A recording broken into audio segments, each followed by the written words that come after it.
Well, pull up a chair and set a spell here at Tales from SYL Ranch Live, the vlogcast that reminds you to always know where your towel is. And I'm your host, Bill Stone. Well, tonight on Tales from SYL Ranch, we have my mini review of Doctor Who, Season 11, Episode 2, The Ghost Monument, and then the full 60th anniversary review of The Horror of Dracula, or Dracula as it was known outside the United States. So to explain my show, I do live reviews. Sometimes I do serious films and TV, sometimes I do schlock, and sometimes I do shows or TV movies with broad appeal like Star Wars, Marvel movies, and Doctor Who. Not that I don't like Doctor Who, I do, or I wouldn't do it, but it does have a broader appeal than some of the other things I do. I will usually stick to a period from about 1900 to 1980. Now, that's because the period after 1980 is pretty well documented because of all the great science fiction we got and all of the great technology that allowed us to do all this documentation. But the period from 1900 to 1980 isn't very well documented, and it does contain quite a lot of science fiction and quite a lot of science fiction fandom that's kind of being lost to time. And so part of the reason I do the show is to document it. Because it is live, I will take any and all questions, comments, and nasty remarks. I will respond to as many of my viewers as humanly possible. You can tell me whether I missed something, if I'm totally full of crap, or if I just happen to be amazingly awesome, which is far more likely. I do go into more depth than most reviewers. I don't just say if I liked a TV show or a movie or bits and pieces of it. I will go into acting, directing, cinematography, and some of the mechanics of making a film. And I can do that because, well, a long time ago, in a galaxy far, far away, I was once an actor. And I can speak with a little authority. Not as much as a currently working actor, and I never want to give that opinion, but with some authority. As they often say, those who can do, and those who can't teach. And I suspect this probably falls in the latter category. One other thing, just to be aware of, my descriptions tend to be very long. And that's because they're not just there to do an advertisement for the stuff that I would like you to pay for. It's also there because I have a lot of info in there. I put down links for everything that I'm going to have talked about or will be talking about it today. And I will also oftentimes put links to the movie that I'll be reviewing next week, so you can watch it yourself if you're of a mind to. Let's check here. Okay, my stream looks good. All right. So, starting out today, the mini review for the Doctor Who episode, Season 11, Episode 3. Now, I'm going to switch things here. I intend that this should probably come out as a clip. I'm going to try to yank out clips and then kind of hook people in for the short stuff and hopefully keep them around for the longer stuff. So, I'm going to do a brief pause here because I've discovered doing editing that I need to leave a space for me to fade in on. So, the episode that we're doing tonight is Doctor Who, Season 11, Episode 2, The Ghost Monument. What would I say in terms of a non-spoiler review? I guess I would have to say that this is a decent episode. I like it better in terms of a story than I did the previous one. It is not an amazing episode, but it is reasonably good for getting our feet wet with these characters. Last week we sort of introduced them. They said, can you buy these guys? We said yes. Now we get to see how they interact with each other and how they do things.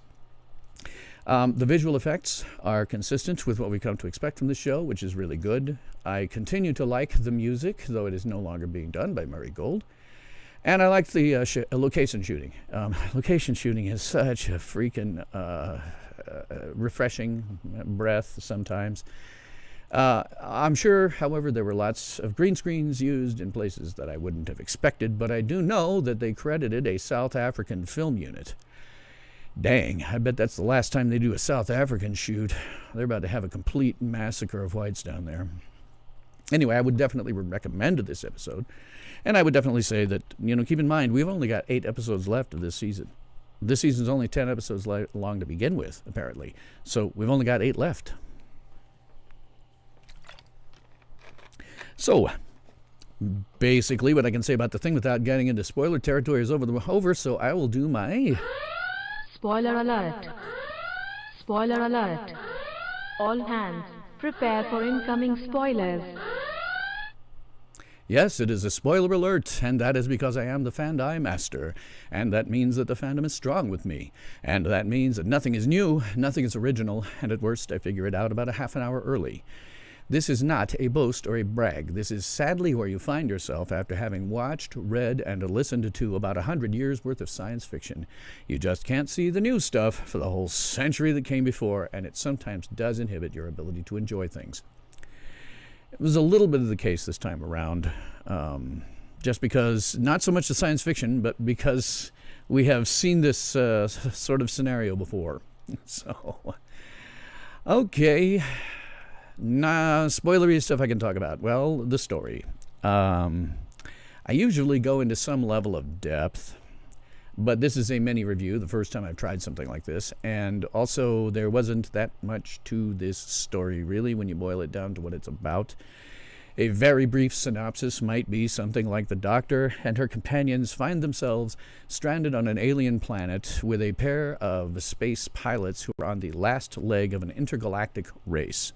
The Doctor and her companions must brave unknown terrors and do mighty deeds and boldly split infinitives that no man had split before. And by the end, the contest is ruled a draw, and the Doctor and her companions find the target TARDIS. And scene. That's it. There's certainly more details in there, but I'm going to assume if you've followed me after the spoiler, you must have watched this thing already. If not, you really shouldn't watch any further. Well, unless you're watching me live.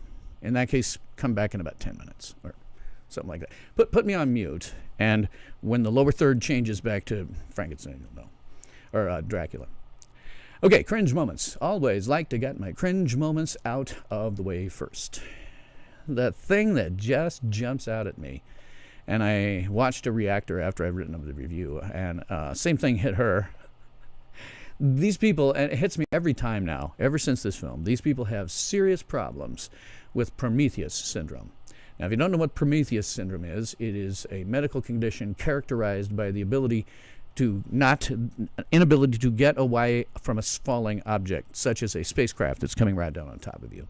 You tend to run straight in the direction of the crash, hoping that you'll be able to outrun this massive pile of fast-moving death, rather than scatter off to the sides. Happened here. It's most famous to me in Prometheus because, of course, you look at it and you go, why didn't she just go off to one side? And here the same thing happened. I went, why are these people running in front of this crashing? You go away from the crash, you know. So that was sort of a cringe moment for me. The Ryan Graham relationship may become a cringe moment. I am terribly afraid that I know how this is going to work out. One other thing that wasn't exactly a cringe moment, but something the producers might want to watch out for. Excuse me, my chair's gotten too low. Something the producers might want to watch out for is Jodie Whittaker's natural Leeds dialect. For those of us who are not from the UK and don't really know, necessarily the intricacies of various individual dialects there, there was a point when she said, "Let's get shift on," that sounded to me exactly like "let's get shit done." This is simply an issue with her dialect, and it might be something that producers might want to keep an eye on in future episodes, just simply because not everybody who's going to watch this is from the UK. Certainly a big part of its audience is, but not everyone. Certainly sound like "let's get shit done." Great moments in this episode I continue to like. Graham. I will be talking about him more when I get into his performance, but I continue to like him. They didn't draw out finding the TARDIS. I was terribly afraid that they were going to draw that out for the entire season, and I was glad that they did not. I think that I'm probably going to like that we're going to see the Stenza again. They were mentioned here. They were in the last episode. That alien was in the last episode. They mention it again here. Wouldn't be shocked if that means we don't see from them again, perhaps throughout the season. We'll find out. Okay, getting into some of the specifics. The writer on this one was Chris Chibnall, again, the story lead writer and showrunner for the show this season. Writing is fine. It's fine. It's a relatively simple plot with a bunch of, okay, we have to get through these unknown terrors and do mighty deeds and boldness, but infinitives part of it. But when it comes down to it in terms of a story, not all that terrifyingly unusual. We have seen this story before, not just in science fiction. It's a mad, mad, mad, mad world immediately came to mind. But we've also seen it in Star Trek Voyager, where they have, something going on, where they have a chase or, some kind of race that they're into. Didn't strike me as bad and necessarily, just a plot that's kind of used more than once. Made it hard for me as the Fandi master, because I could see it coming. But always need to remember, too, this is the first episode of where we actually get to see these characters doing things as characters and interacting with each other as characters. Last episode was mostly just, okay, well, can you buy these people? This one is, okay, here's how they kind of interact. And hopefully we will start to see more character development that will pay off later on down the road. The actors in this one, Jodie Whittaker as the Doctor. She is, once again, we have a fast-talking, wisecracking, let's run kind of Doctor, the way we did through 9 through 11 in this one. So I like the fact that we have, gotten back to that. I think it's one of the things, as I said last week, that Whovians pretty much had come to expect from this show since the 2005 revival. And going away from it with Capaldi was probably going to cost them viewers, and it did. And so coming back here is probably a very good thing. I certainly bought her. Same as this week as I did last week. That wasn't a problem. There certainly isn't anything here that stretches Jodie Whittaker's talents as an actress, but again, I totally bought her. So there is Bradley Walsh playing Graham. I continue to enjoy Graham. He is probably the only companion that I've really had any real personal empathy for, because he's my age. The guy is around my age. He is not in his peak physical condition. He's certainly a lot thinner than I am, but he's not in his peak physical condition. That was 25 years ago. I do like that from time to time when they stop running, that guy is practically falling down out of breath. He's so winded. I like that. Though I have to wonder, as I did when Capaldi was the Doctor, whether this wouldn't prove to be problematic in the long term. Again, the problem here is, I said last week, if it was me and they made me the Doctor, unlike Capaldi, I would not even have been able to keep up the schedule for 3 years. Forget it. I'd have been dead man. But you certainly couldn't have me running around. And that may be a problem with Graham going forward. I don't know. It may be that they just end up using him sometimes to hold down the fort rather than being out running around. I don't know. We'll have to see. I like the fact that he started out pretty much just along for the ride last time, but he is now, his wife was the brave one, really, but he's now using his wife to draw some bravery, some courage from, by just asking the question, what would she say?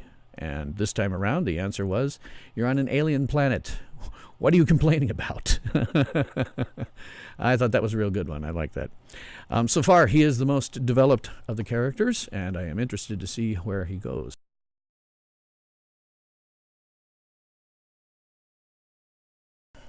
Excuse me, swallowed wrong.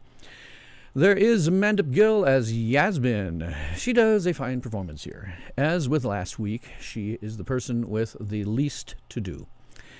She doesn't really have any character yet that we can pin down on her. And no doubt she will get some character development, but this is one of those things that I got into last week. It may be a problem for them, because the 2005 series, since it's started up again, the shows have been not about the Doctor per se. They have been about the companion. And in previous seasons, we've only had one, maybe two companions to deal with. And with Amy and Rory, they were practically a package deal. So developing either one of them meant some development of the other character. Here we have 3 people, and now, as of this next week, 8 episodes in which to do character development. And where they would have been able to focus on one individual the entire 8 weeks, here they have to break it up. I'm not sure how that will work out for them. We will see.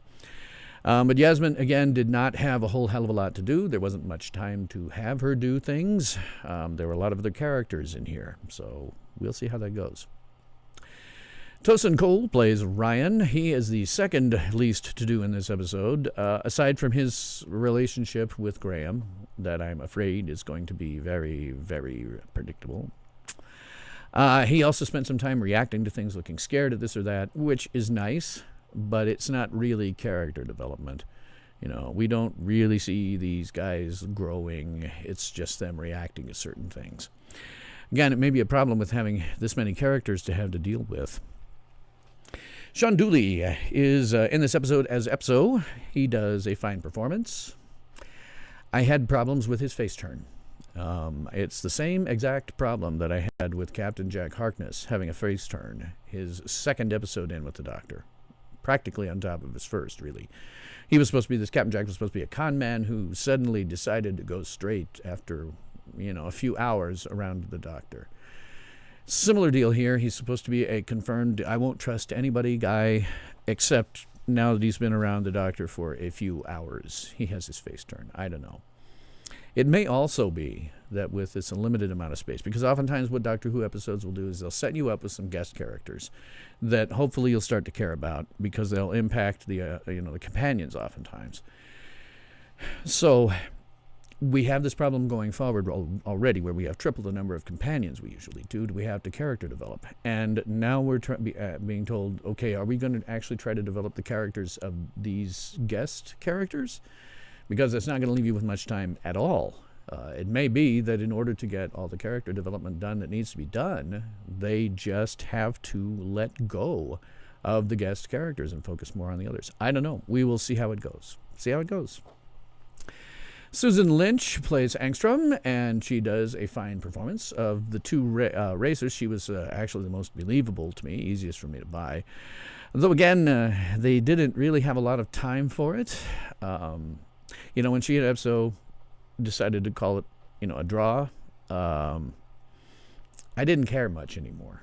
You knew that nobody was going to die. You knew that.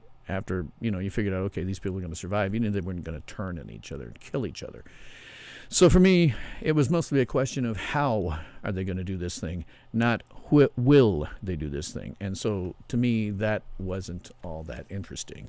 It didn't have a lot of tension for me after we'd been told outright that they wouldn't be allowed to kill each other, because then they're not going to go out and do something that's going to blow their fortune.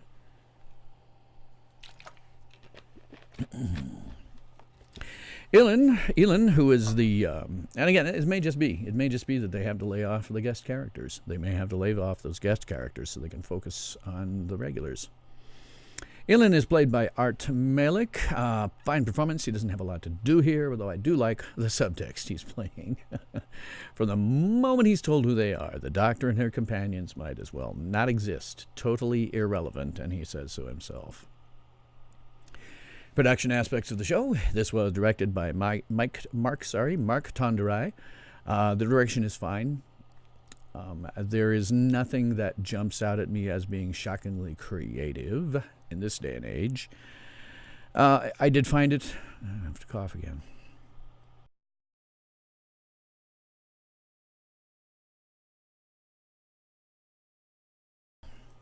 Excuse me. I don't even have the excuse of having trying to breathe some water. Anyway, I found there was a interesting contrast between dark and light going on here from time to time, because of course we had this very light sort of, sort of South African plain type of environment, and then they would slip into complete darkness or areas that needed to be dark because it was night and things like that. So I thought the contrast between the two worked very well. Cinematography is by Tiko Poulakakis.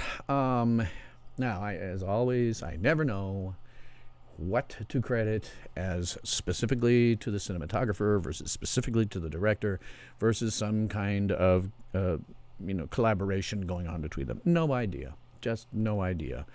It's a little different when you get into TV, too, because you're working on a TV time and TV budget and TV schedule, and you don't have nearly as much time to prep for an episode as you might like.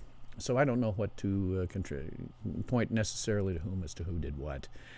You just have to fall back on the standbys, the basics. You knew what you were supposed to look at, and you could see what you were supposed to see. with one minor exception, but I'm sure that's intentional. I'll get to that in a bit. Special effects are again by Des Anwar. He does the usual great job that we have come to expect with Doctor Who.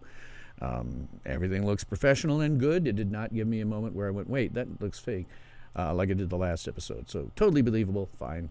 There's lots of green screen here. There's probably green screen in places I don't know where is, but it was all quite seamless and worked well.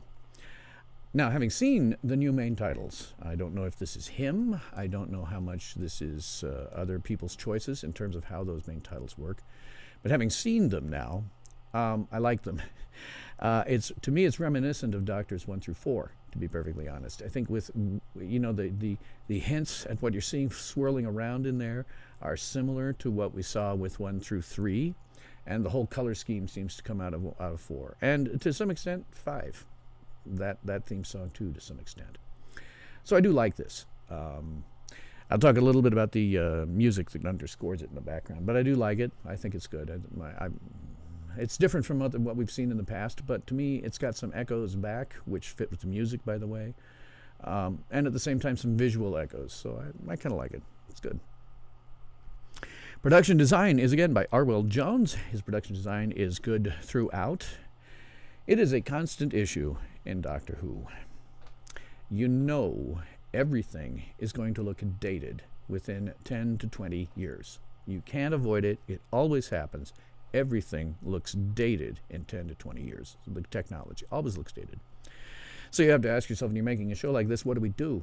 This show could be on another 50 years. How do we deal with the fact that it's going to look fake and phony in 10 to 20 years? Do we try to make things ultra futuristic and cross our fingers? Do we try to make it as futuristic as we can and cross our fingers? Well, the answer is no, none of the above. It's nothing. There is no way to avoid it. Everything always looks dated in 10 to 20 years. That's why I spend so much time, and will tonight, on context for Dracula, because if without the context, it can look dated. So they do nothing. Everything's going to date. They know it. The whole notion is we're not going to worry about it. Let's let the production staff 10 or 20 years down the road deal with it. And they may deal with it exactly the same way that they did in Twice Upon a Time, where we got to see the bits and pieces of the 10th planet with its extraordinarily outdated technology in terms of where the Doctor was and what was holding him and things like that. They just said, screw it. We're just going to play it the way it was. Not going to make any changes. Sorry. I did particularly like the interior when it comes to things like the production design. I did like the interior of the tent. Okay, this seems like a relatively simple thing to do, and it kind of is. I know there must have been green screens in there that I wasn't aware of and didn't know about, but the fact that it seemed to be at least mostly a real set and made up to look like an Arabian princess thing, as was a character. So I got a kick out of it. I thought that was nice. It showed, there's a lot of functional sets this time around, get us from point A to point B to point C. It's a deserted city. There's only so many ways you can do that. So I'm not quite sure what to think about the new console room set. For me, it kind of peaked at Matt Smith's first console room. I didn't like it after that.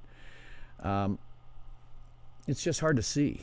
It's hard to see. It is a lighting choice of that set. Don't know why, but it is lit fairly darkly. I suppose that's so that you can see the big lighted up crystal parts of it. But I couldn't see that much of it, so I'm not sure what to think about that set. Looks okay. Be looking forward to seeing more of it as time goes on.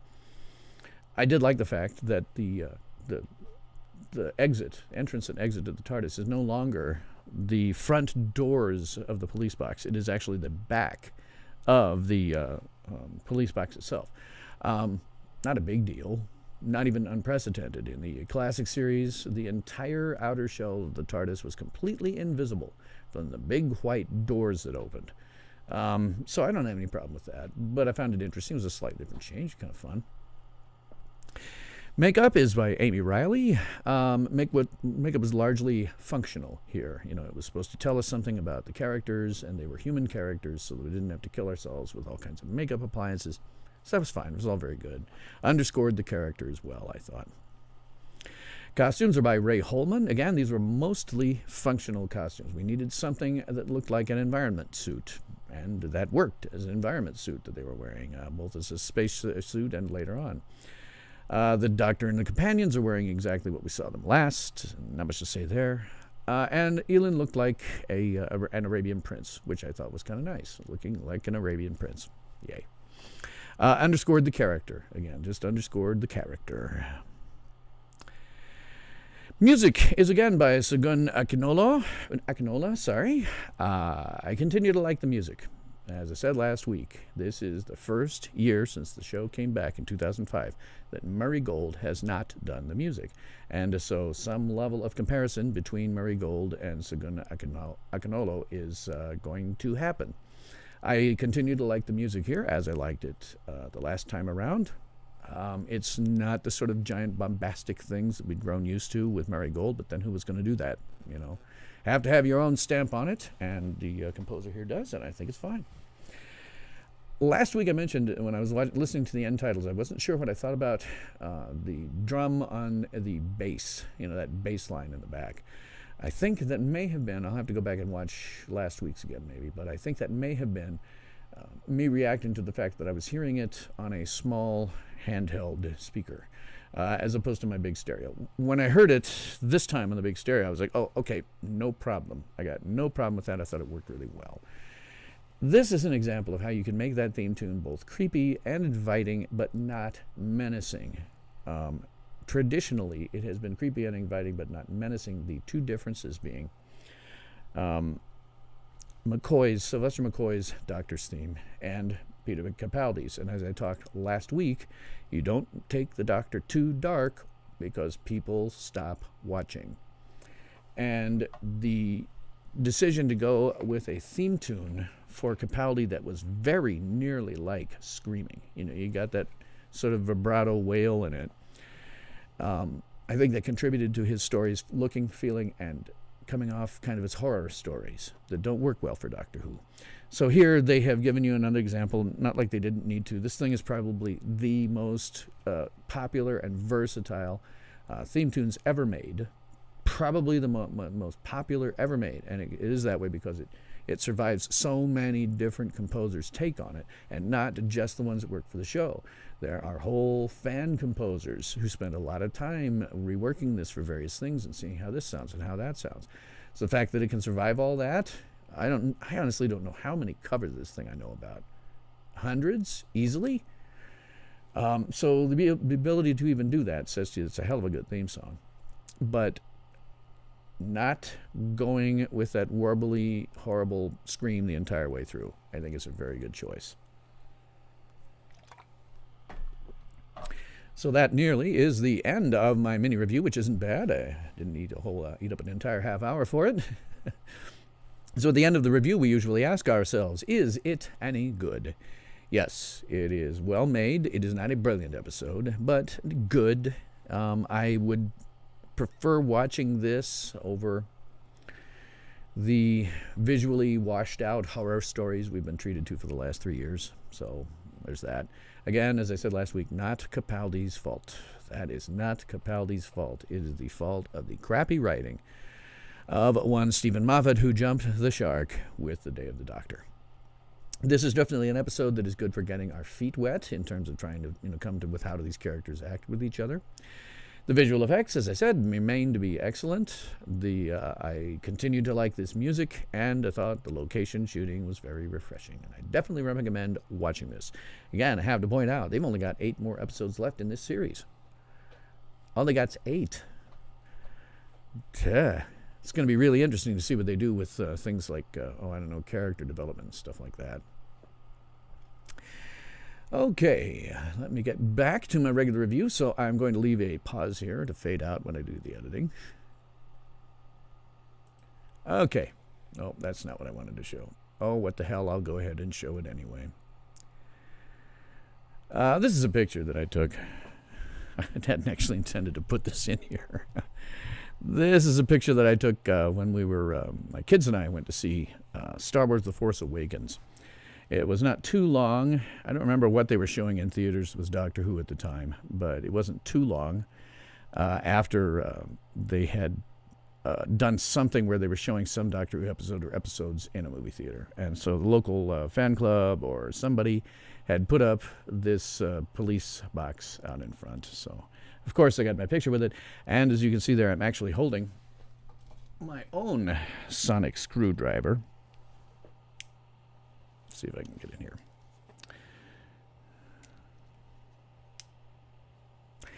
This is what I call my sonic screwdriver. So that was my little picture that I'm going to show for today.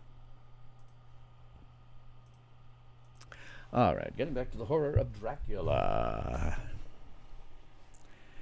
I go down in my notes here. Okay, my non-spoiler review of the horror of Dracula. This is a great film on many levels. This is a really good film. I would definitely watch it if I were you. Christopher Lee's portrayal of Dracula has become somewhat iconic. If you know nothing else about Dracula, you will probably know Bela Lugosi's interpretation. That's the one that's totally iconic, the one he was completely typecast for and never broke out of. But Christopher Lee's is right in there behind it. He is not as iconic probably as Bela Lugosi, but he is still very iconic, and he has a lot of personal magnetism in which he just steals the scenes because of it. Interesting thing about this movie, in addition to it being a pretty good movie, it also introduces a lot of our vampire mythos that originate either with this film or it was cemented into public consciousness with this one. This was a very popular movie, and so some of the conventions of vampires that we'd been seeing previously kind of got cemented here. So, as is often the case, when I have an older film like this, I want to put it in some level of context, because I always say you cannot watch nor review these films from the same perspective as when they were first released. It has been 60 years. A lot has come and gone under the bridge, both in science fiction and in real life. And watching it now, you might be inclined sometimes to think it looks a little cheap and fake and phony and cheesy. I hope not, because this thing's so well done. But you might be tempted to think that. And so what I like to do is try to put some people back into time, give you a little context, so you can maybe look at it and say, okay, what if I was watching this for the first time in an outdoor movie theater, like the one I've got behind me? So, what was going on at the time? What you're seeing here in this nice little picture is a 1957 Chevy Bel Air convertible car. Yeah, they didn't all look like that, but they looked something like that, you know, with fins and stuff like that. Things that were happening in 1958. Costs of things, for example, a new house would set you back around $12,750. If you translate that in today's dollars, that is $140-ish. So, you know, if you're not living, I mean, if you're living where I am, that's about an even trade right there. That 100 something for a decent house, that's about right. If you're living out on the coasts, forget it. You know, obviously you're never going to buy anything decent with only $100,000. If you're living out on the coasts, I have to ask you why. Come to the center part of the country. Trust me, everything's a whole hell of a lot cheaper out here. If you were paying monthly rent, it might be in the vicinity for an average person or an average family of about $92. Today, that's $780. That's not too far off from where a somewhere in between kind of a studio apartment might set you back in my part of the country. Probably need a couple of grand a month if you're going to do that. Yearly wages, if you were working on salary, might be in the vicinity of $4,600, which, if altered to today's currency, would be about $39,000, which is not far off from the actual median income in this country. A gallon of gas would set you back a quarter. Today, that would be translated into $2.12, and I don't know anywhere in the U.S. where it's that cheap. A new car might run you about $2,700-ish, and today, if we converted that, that would be about $24,600. So, still probably getting a pretty good deal on your car back then. Things that happened in 1958. Now, I'm going to get off into a tangent here in a second. There was a recession. Unemployment increased to 7%, or 5.2 million people. That was a recession for them. Look now at our current period of economic recovery. We have roughly 96,500,000 people who are out of work but are not being counted as out of work. These are people who are no longer in the workforce. That means they have been without a job for so long that no social safety net exists for them anymore. They are therefore no longer counted as unemployed, despite the fact that there are 96,500,000 of them. Again, compared to the 1958 recession, 5.2 million people, and admittedly, the U.S., I don't know what the U.S. population was then, maybe half, but still that doesn't translate, doesn't scale. You could double, triple, quadruple that, and you're still not going to hit. Let me see. It's about 9 times. So if you increased that by 9 times, that does not keep pace with the population growth in the United States at all. So 96,500,000 people are out of work, but not counted as being out of work because they have fallen off the rolls of unemployment and things like that. These are the people that you see living under one of Southern California's many beautiful overpasses, or in their homeless encampments, because they don't dare stay around here this time of year because they might freeze to death. Now, we do have a number of 12,110,000 that they count as actually unemployed. Again, bogus number. Real number is that plus 96,500,000. And the entire U.S. population is about 330,000, a little less, 330,000-ish. Of that, they suggest, federal numbers suggest that about 156 million of them are in the U.S. workforce. So let's take, for kicks, we will take the 96,000,005 that are unemployed but aren't counted as unemployed, add that to the 12,110,000 who are counted as unemployed, and then let's just for kicks divide that by the total population of the United States. That number will give us the percentage of people against the entire population of the United States that are out of work in this country. When we do, we find that it's 33%. Now that's against the actual total number of people in this country, in the United States. Let's run it against the people they count as being in the workforce. So if we take our 96,500,000 who are actually out of work, add it to the 12,110,000 who are out of work and counted as such, and then divide it by 96 million plus the 156,000, because that will give us the actual number of people in the workforce, we find that more than 40% of the U.S. workforce is unemployed. Let me say that again. At the present time, in what is supposed to be a booming economy, something like 43% of the U.S. workforce is without jobs. All the numbers that you hear are completely bogus. See, government numbers are intended to do 2 things. The first is to reassure the populace that everything's fine, everything's cool, it's all getting better. And the other thing is to communicate to any potential enemies that you cannot touch us. Doesn't matter what you do, we will give you the beatdown of your life. So when you see those numbers, assume they're wrong. Go out to usdebtclock.org. I didn't remember to it. I'll put a link to it in the description below. And take a look at some of the real numbers. Because those are real numbers. They're not the jerry-rigged, bogus numbers that the federal government feeds us. Regardless of who is in office, they always do it. Keep in mind, too, that when we get up to numbers of 33 and above percent, the Great Depression of the 1930s only peaked out at about 24% unemployment.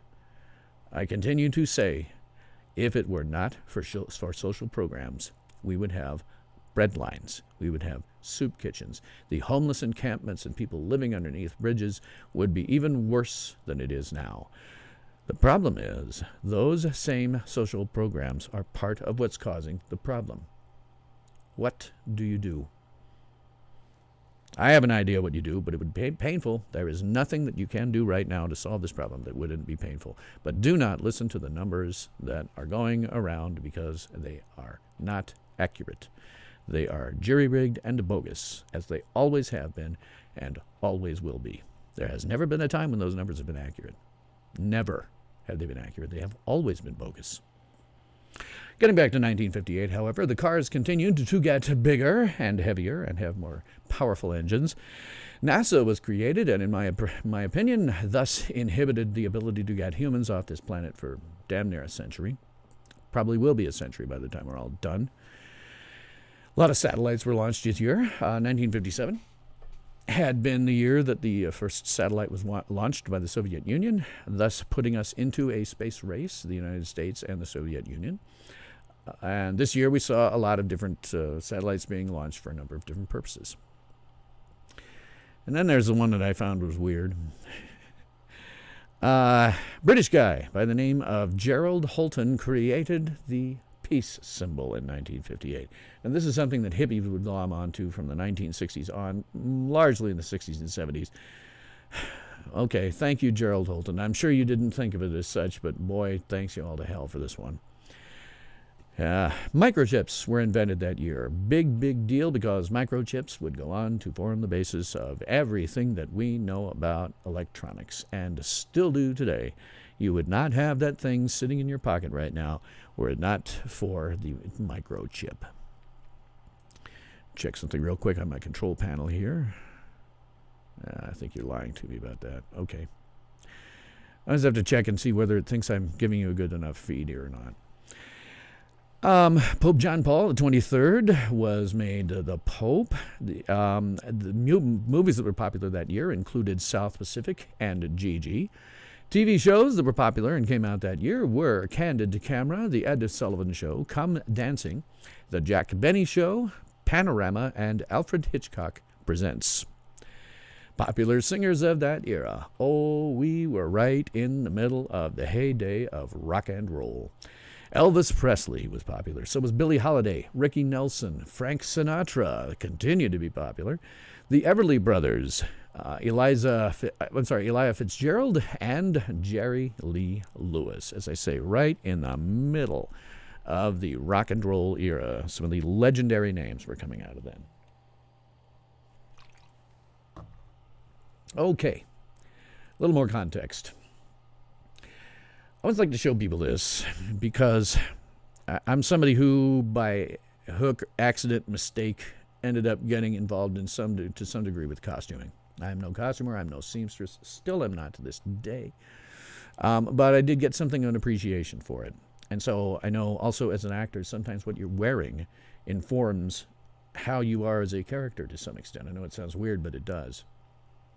So I always like to bring in fashions when we get into old time periods like this. So this would be women's fashions of about 1958. And for point of fact, this thing comes straight out of a 1958 Sears catalog. Sears just declared bankruptcy, but in that day, they were the Amazon of the time. They were the guys that you would order things from over the mail, and they would send it to you, and that included clothing.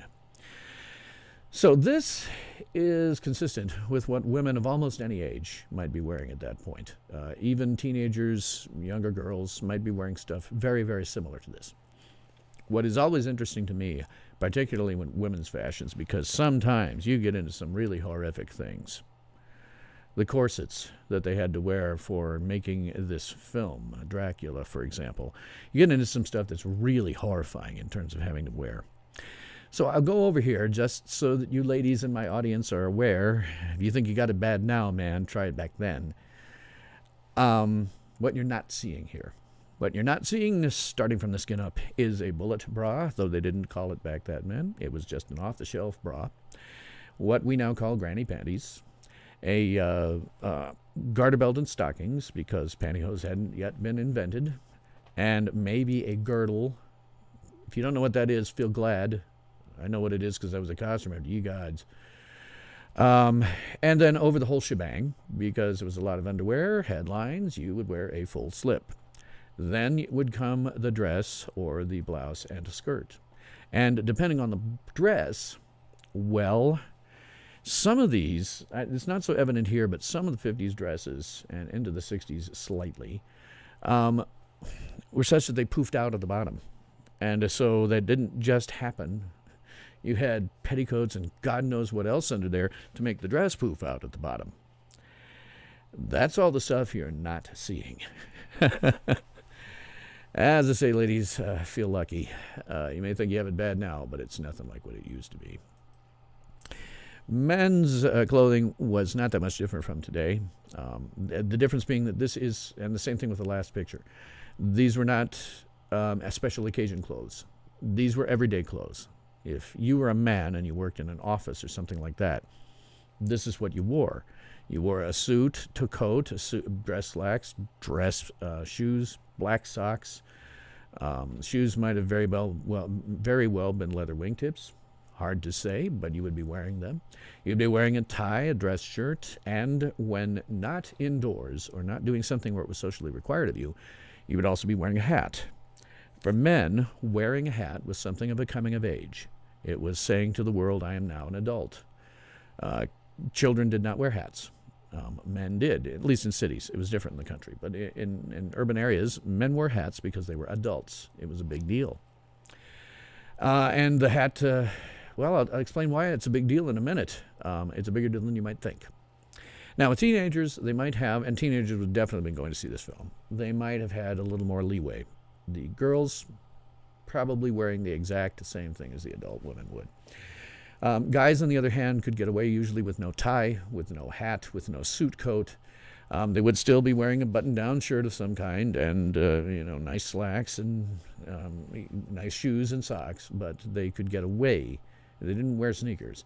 They could get away with, doing without all the heavy stuff.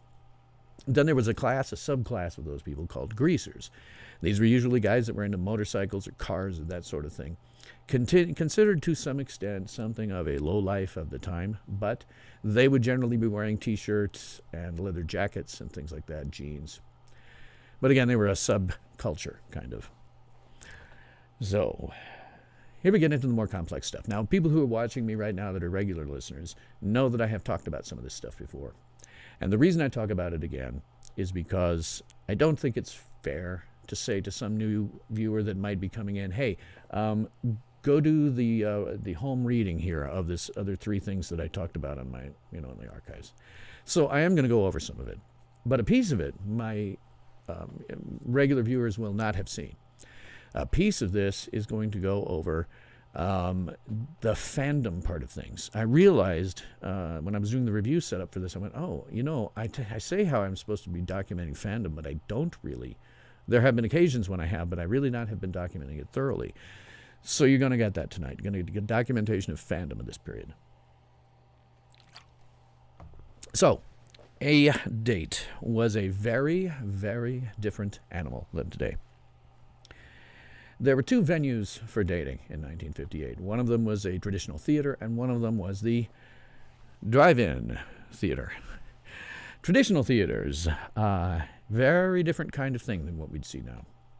If you were going on a date, if you were a guy, you would show up at your date's house or apartment in your car, meet her at the door, or potentially maybe inside briefly if she was living with her parents or something like that.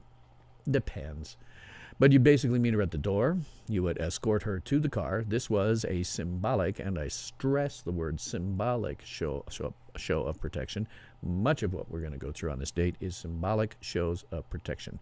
They weren't really intended to protect anyone. They weren't really intended to be condescending to the women. It was what was socially acceptable at the time. Now, what's socially acceptable now is not the same as it was in 1958, as will become obvious as I go through and do this. But it was socially acceptable by both genders then. Totally required socially, in fact. It was that socially acceptable that if you didn't behave this way on a date, well, women would get a reputation. You could both get a reputation of being kind of scumbags.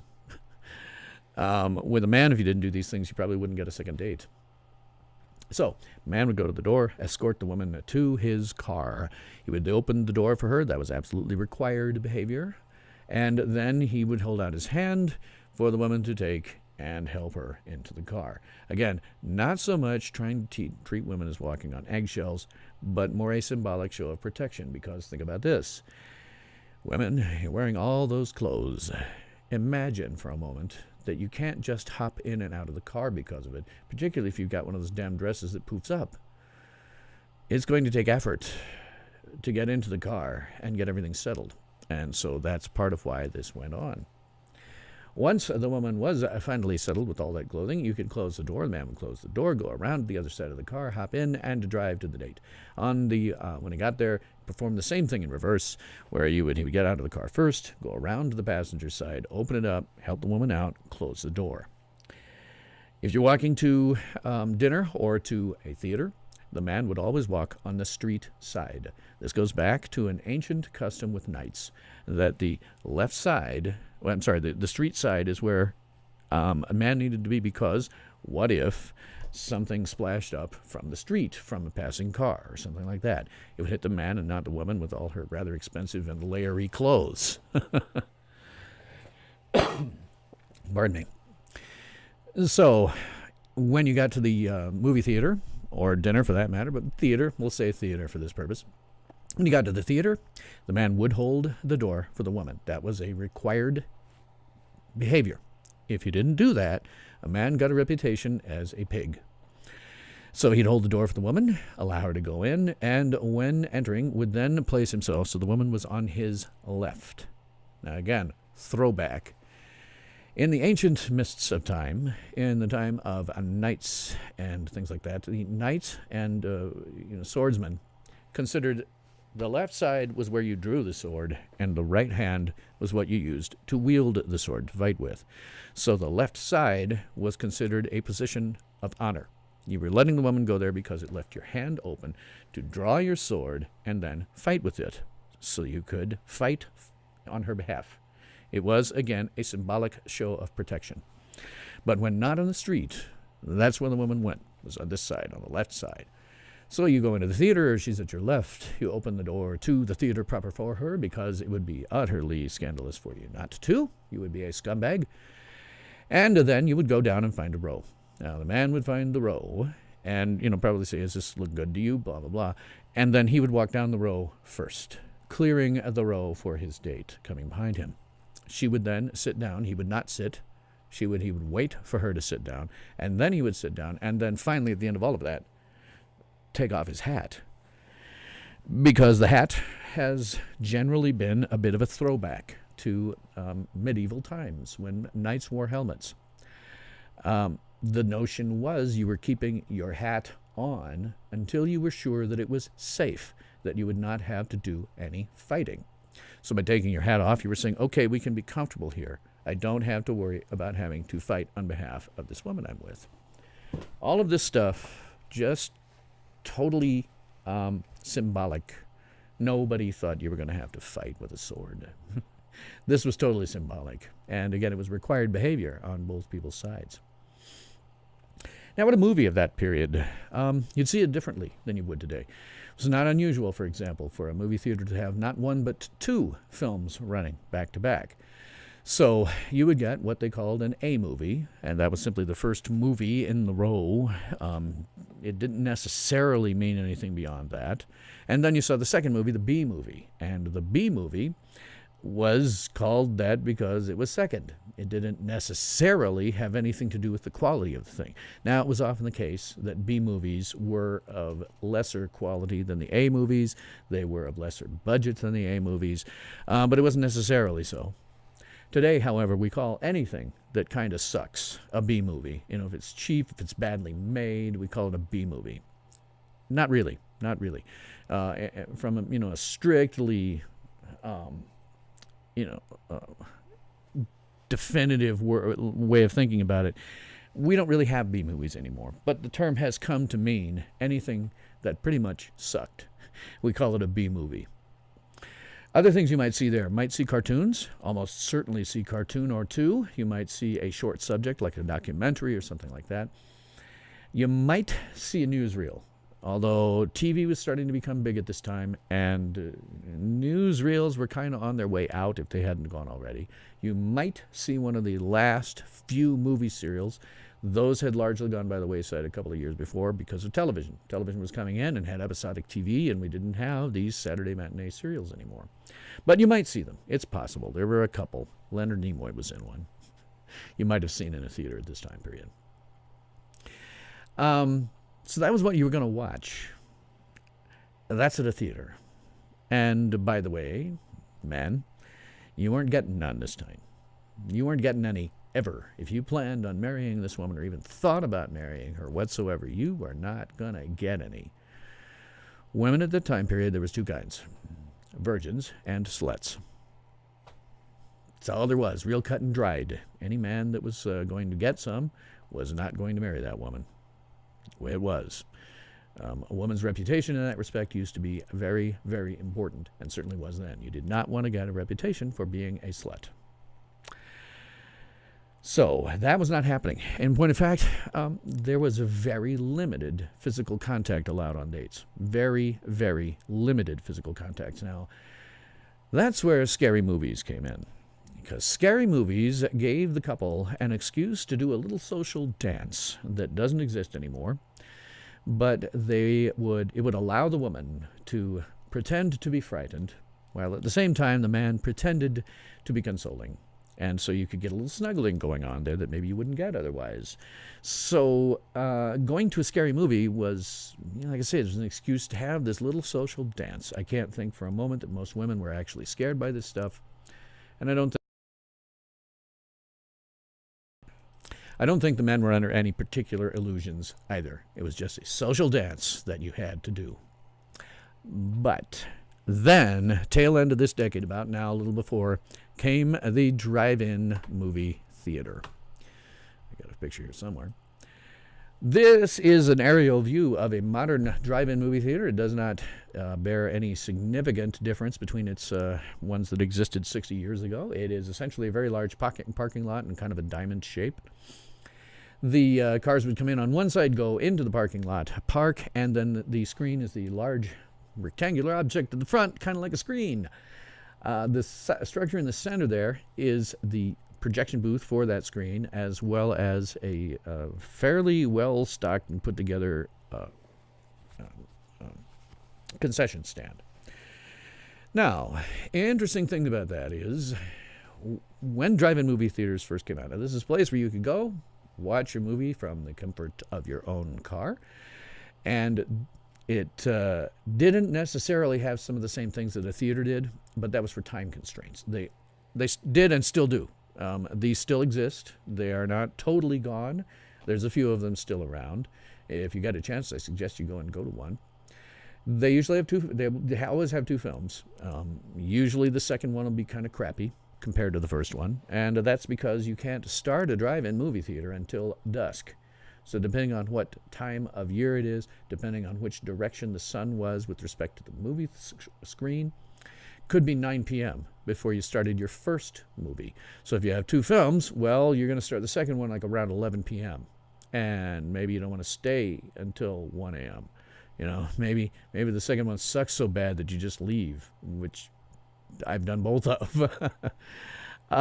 So the second one tended to be crappier, more a B movie in what we now consider a B movie sense. Might have also seen some other things. You might have seen cartoons. In fact, you almost certainly did. I know I saw cartoons when these were still alive and a going thing when I was a teenager. Probably not a newsreel or anything like that, and probably not, almost certainly not a serial. But two movies and some cartoons. And then you would have a long, long trailer in between the two films, like 10 minutes long. And this would be nothing but a big, long advertisement for their concession stand. Now, I have as an emergency trailer, because it's about 8 minutes long, I have a trailer that comes directly off of that. It was a trailer that was used at those. I'm not going to run it 10 minutes, just going to let it run long enough for you to get a feel for it.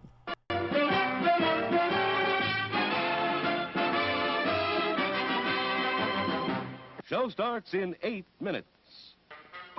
Yum, yum. It's time for a tasty and refreshing snack.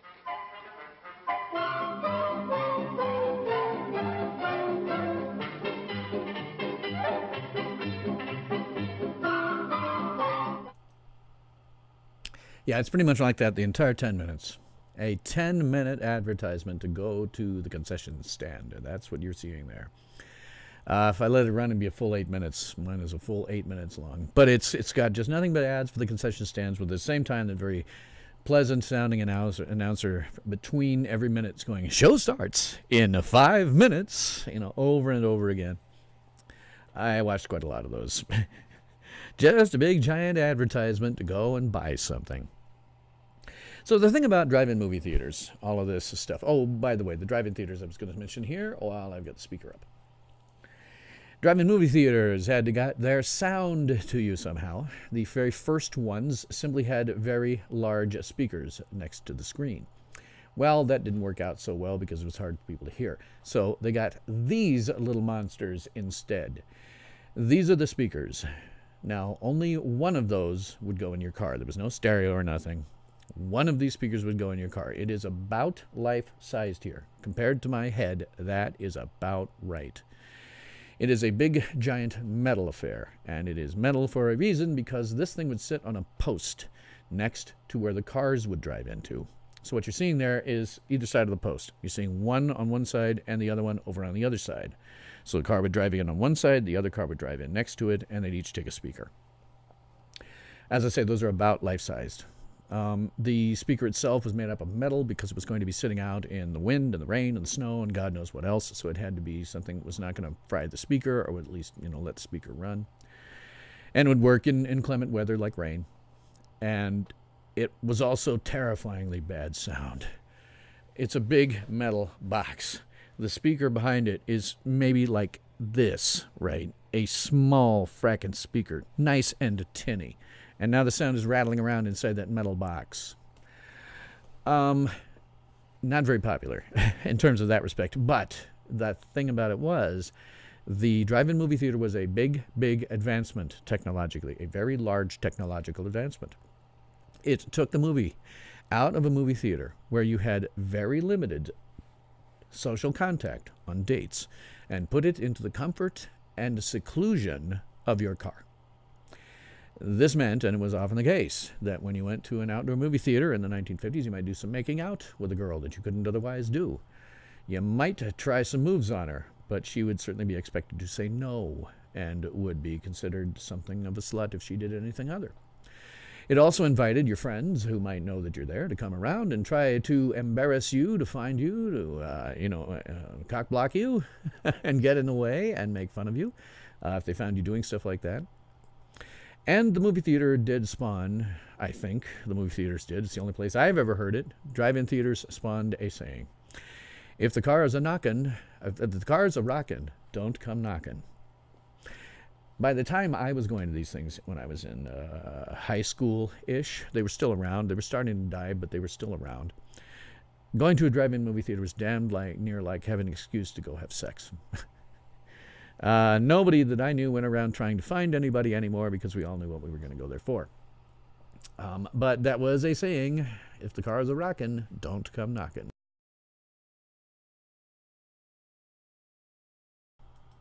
One other last thing about these speakers: they did not last forever.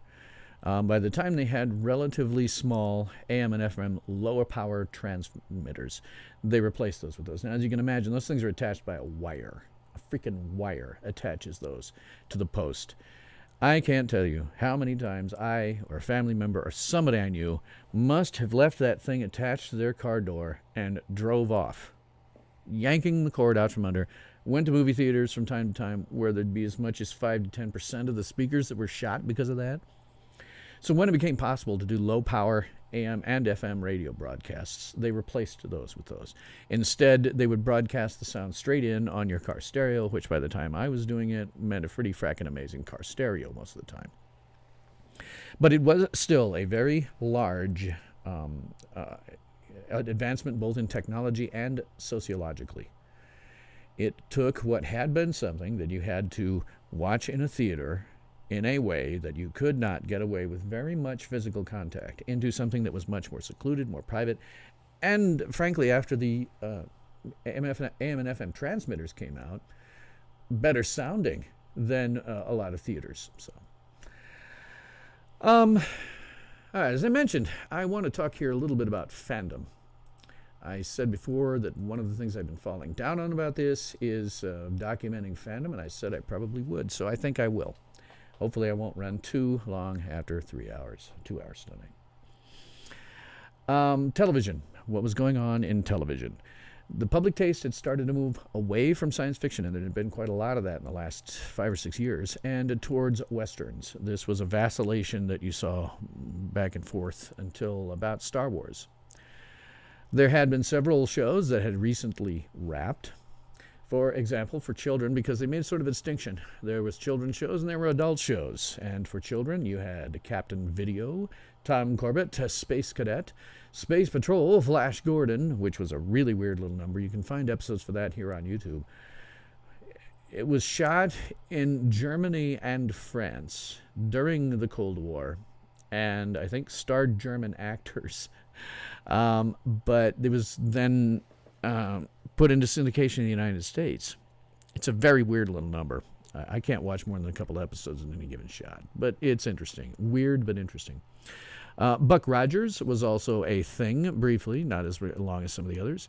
And then there was The Adventures of Superman. Now, 1958 would be the last season of Superman, but it was showing at the time that this movie came out. There were adult programs. Tales of Tomorrow, Science Fiction Theater, rather. Yeah, Tales from Tomorrow, Science Fiction Theater. That one had wrapped the year before, but it was a very big title. And the very next year, a little number that you may remember called The Twilight Zone would start airing. In Great Britain, well, we had some very interesting stuff going on. We had Quatermass and The Pit came out this year. Yes, I will be reviewing that on December 17th. It'll be after I review The Quatermass Experiment, which is the first series of those episodes, and the Quatermass 2, which is its immediate sequel, and then that one, because I want to get us up to speed. Don't want you missing out on the journey there. So I've got that. I've got the entire rest of the year's schedule set up, and I'm going to talk about it toward the end of the episode. Larry, hey, how you doing? And yeah, he was your first Superman. Mine too. It was George Reeves as Superman. Yeah, my Superman, first Superman too. I was not young enough to see it when it was airing in 1958.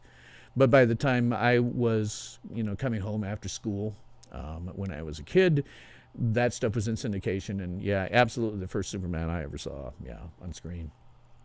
And I do like him, although his portrayal of Clark Kent and Superman is so close to exactly the same, you have to wonder just how dumb some of the people around him have to be. So, Great Britain had the Quatermass stuff. It had Tales of Frankenstein, which was a pilot that didn't go anywhere by Hammer. Another TV series about the Shadow called The Shadow, the Invisible Avenger. And oddly enough, in Spain, I ran across this when I was coming up, and I have to find some episodes to watch it, but there was some piece of science fiction in Spain called Diego Valor that was being aired. Not a clue what that was. So, let me get back to my cards here. All right. In terms of films of that period, you never saw Adventures of Superman in color until the 1970s. Yeah, that's when I started watching it, was when it was, syndicated after school stuff. I'm pretty sure that I saw it in color then. I'm not quite Fandom masterish enough to have watched this at any time prior to then. So... Now, as I said, a lot of movies, a lot of science fiction movies came out. I have been in between two little weird places this year because basically there's enough science fiction coming out at any given time that I can do, 50, 60th, even later anniversary reviews on them. But the problem is a lot of them are crap. I have reviewed the best of them with some of the crap thrown in, accidentally or otherwise. And there was a lot of science fiction. It was a lot of science fiction, except that, as always, Ted Sturgeon's law held. 90% of science fiction is crap. And for that matter, there's a corollary to that law that says 90% of everything is crap. Yeah, just look what's coming out of Hollywood. 90% of everything is crap. There were a lot of giant insects, giant people, mutations, basically anything that might be a side effect of radiation, even though we knew, science fiction fans knew that it was utterly ridiculous. You would have aliens bent on conquest, such as Plan 9 from Outer Space. And yes, I am reviewing that next year on the 60th. I will be reviewing it. I even have it scheduled for July 22nd, 2019, which is the anniversary of the exact date it was released. But he had a lot of that stuff, and most of it sucked. Most of it a discerning science fiction fan would not have looked twice at, much the way we don't look twice at some of the crap that shows up on our screen now. We look at it and go, oh, Sharknado. Okay, might be good for a laugh, but it's not intelligent, highbrow science fiction. This is something that might be good for a laugh. What this was, however, was the heyday of the science fiction pulp magazine. The best science fiction in existence at this time was science fiction literature. The rest of it, TV and films, with a couple of very minor exceptions, fans considered to be trash. And they were generally right. 90% of it was crap. But this was the heyday of the pulps. Now, these were inexpensive magazines that were made from inexpensive paper. This is why we call them pulps, because there's wood pulp that is used to make paper.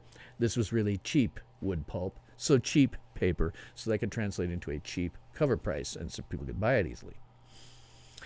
There were pulp magazines for everything, but this definitely included science fiction. I mean, what you're watching here on this row of stuff going past, this is only some of the science fiction pulps that I could find that were published that year. It was not so much a question of how to find them. It was, okay, how many do I put on this loop?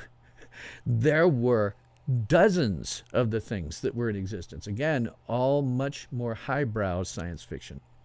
Larry says, Twilight Zone was the only place for good sci-fi until Star Trek. Yep, that's exactly. Thank you about the covers, Larry. Not mine. Just really easy to find. All you have to do is like go. I used DuckDuckGo, but I went into their image search and did 1958 sci-fi pulp. Boom.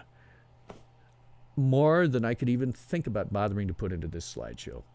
And that is because this was the heyday of the pulp. This was the period during which, out of which, the giants that we still think of as giants in science fiction came out. The people who were in these magazines had names like Robert A. Heinlein, Isaac Asimov, Jerry Pournelle, Frederick Pohl, Paul Anderson, Ted Sturgeon, Jerry Soule, Ray Bradbury, H. Beam Piper, Harry Harrison, L. Sprague de Camp, Robert Silverberg, Jerome Bixby, A. E. Van Vogt, Lee Brackett, and L. Ron Hubbard. Okay, so he's not one of the greats, but I still throw him out there because he was originally a science fiction writer, and a bad one at that, which is kind of why his religion sounds a lot like space opera. But even Harlan Ellison had been serialized in these things. You know, this is where Ellison's pen name of Cordwainer Bird comes from. Sometimes Harlan Ellison thought that his stuff was being tampered with so much by producers, or prior to that, editors, that he didn't want his name on it anymore. He thought it had been turned to crap. And so he used the name Cordwainer Bird to indicate to science fiction fans that he thought this was junk and they shouldn't pay attention to it. Washes his hands of it with Cordwainer Bird. But that's where he got it, by virtue of having been involved in the tail end of the pulp era. Now, pulps had short stories. They had novellas, which are short novels, if you don't know what those are. And they're not serialized. But they would also have serialized novels. The novels would usually come, the serializations would come out first in these magazines. And then, if it was popular, if people were buying it, then the author could usually sell it as one entire slightly edited version so that it came out as a novel. Some of our best science fiction novels were actually first serialized in the pages of these magazines. Playboy had some good short stories. Yes, Playboy was, when it came to science fiction, Playboy was one of those ones that was looking forward. Trying to remember if it was Ray Bradbury who first got his... See, Playboy was a slick magazine. That is, it had expensive paper that you could print nice pictures on. These were pulps. You know, they had pictures that were essentially, drawings. They were artwork and generally kind of low quality. It depended. But I know Ray Bradbury, and it may have been Playboy. I really don't remember. He made his jump out of the pulps and into the slicks at about that time, and I think it was with Playboy. I might be wrong. But yeah, Playboy was forward-thinking in that regard. They took some of the best authors, science fiction to know, and put them in their pages. But for the most part, all of these people were being published in pulp science fiction novels, and they were the giants, the people we still think of as giants today. This was their heyday. This is when everything was happening in all of these magazines. Today, only a couple or three of these survive, and usually under different names. So that was the pulps, but behind that was Fandom, and we had fanzines. Now, fanzines, this was not quite the height. Oh, is it Arthur Clarke that did the Playboy? Okay, I knew somebody. Arthur C. Clarke is another name that comes out of that same period. They all wanted to make the leap. They all wanted to get out of the pulps and into the slicks. Some of them did, some of them didn't, but usually it was the best of them that did. So in Fandom, we had fanzines. Now, those are unfortunately pretty much lost to time anymore, and that's because we have the internet. We have whole different websites devoted to fan fiction and fan art. Hell, for Star Trek, I like trekbbs.com. Both on there in spades. Their art is particularly amazing. But this was the era of fanzines, existed from all the way from the 1920s, when fandom first got its start, all the way up to the 1980s-ish, late 1980s, because we didn't have the internet. And so the only way, if we wanted to do our own stories that were not being picked up by the pulps, because not everybody was, some of them were. I mean, like Robert Heinlein. The guy was actually a naval officer until illness forced him to retire. And then he was like, he'd always planned to be a naval officer. He didn't have anything else to fall back on. So he looked at these magazines and said, well, hell, I can write as good as this. Turned out the guy he's called the master for a reason. You know, he's freaking amazing. But he just went to writing. Now, his first thing, I've seen it was recently released. The first thing he worked on that never could get sold. It's crap. But he got a lot better very, very quickly. And within 10 or 15 years, just chilling, nailing everything hands down. But we did not have the internet. If we wanted to get our own work out there, whether it would be written or whether it be art, or if it just plain news, because you can see a few of these going by here. What was the Science Fiction Quarterly one? I've forgotten. That one was just plain news. That's just plain news. It was all about news. The fan club that I belonged to, still technically probably do, Starbase and Andromeda. Lincoln, Nebraska's oldest and still running science fiction and Star Trek fan club. We had a fanzine until the 1980s. It was called Kelvin Outpost, from the Kelvins in an episode of Star Trek. And then we had another one that was just a newsletter that was basically news. And we ran these things more or less concurrently. And they were very popular from the beginning of science fiction until the 80s. Because we didn't have any way to get these things published if we wanted to, aside from binding them together with a bunch of other people's works, and then hopefully being able to sell them at a con or something like that. Usually you didn't make back. You made back maybe the cost of printing and sending them out, but that was about it. Larry says, fanzines were all over the sci-fi cons in the 60s and 70s. Yes. I have a few.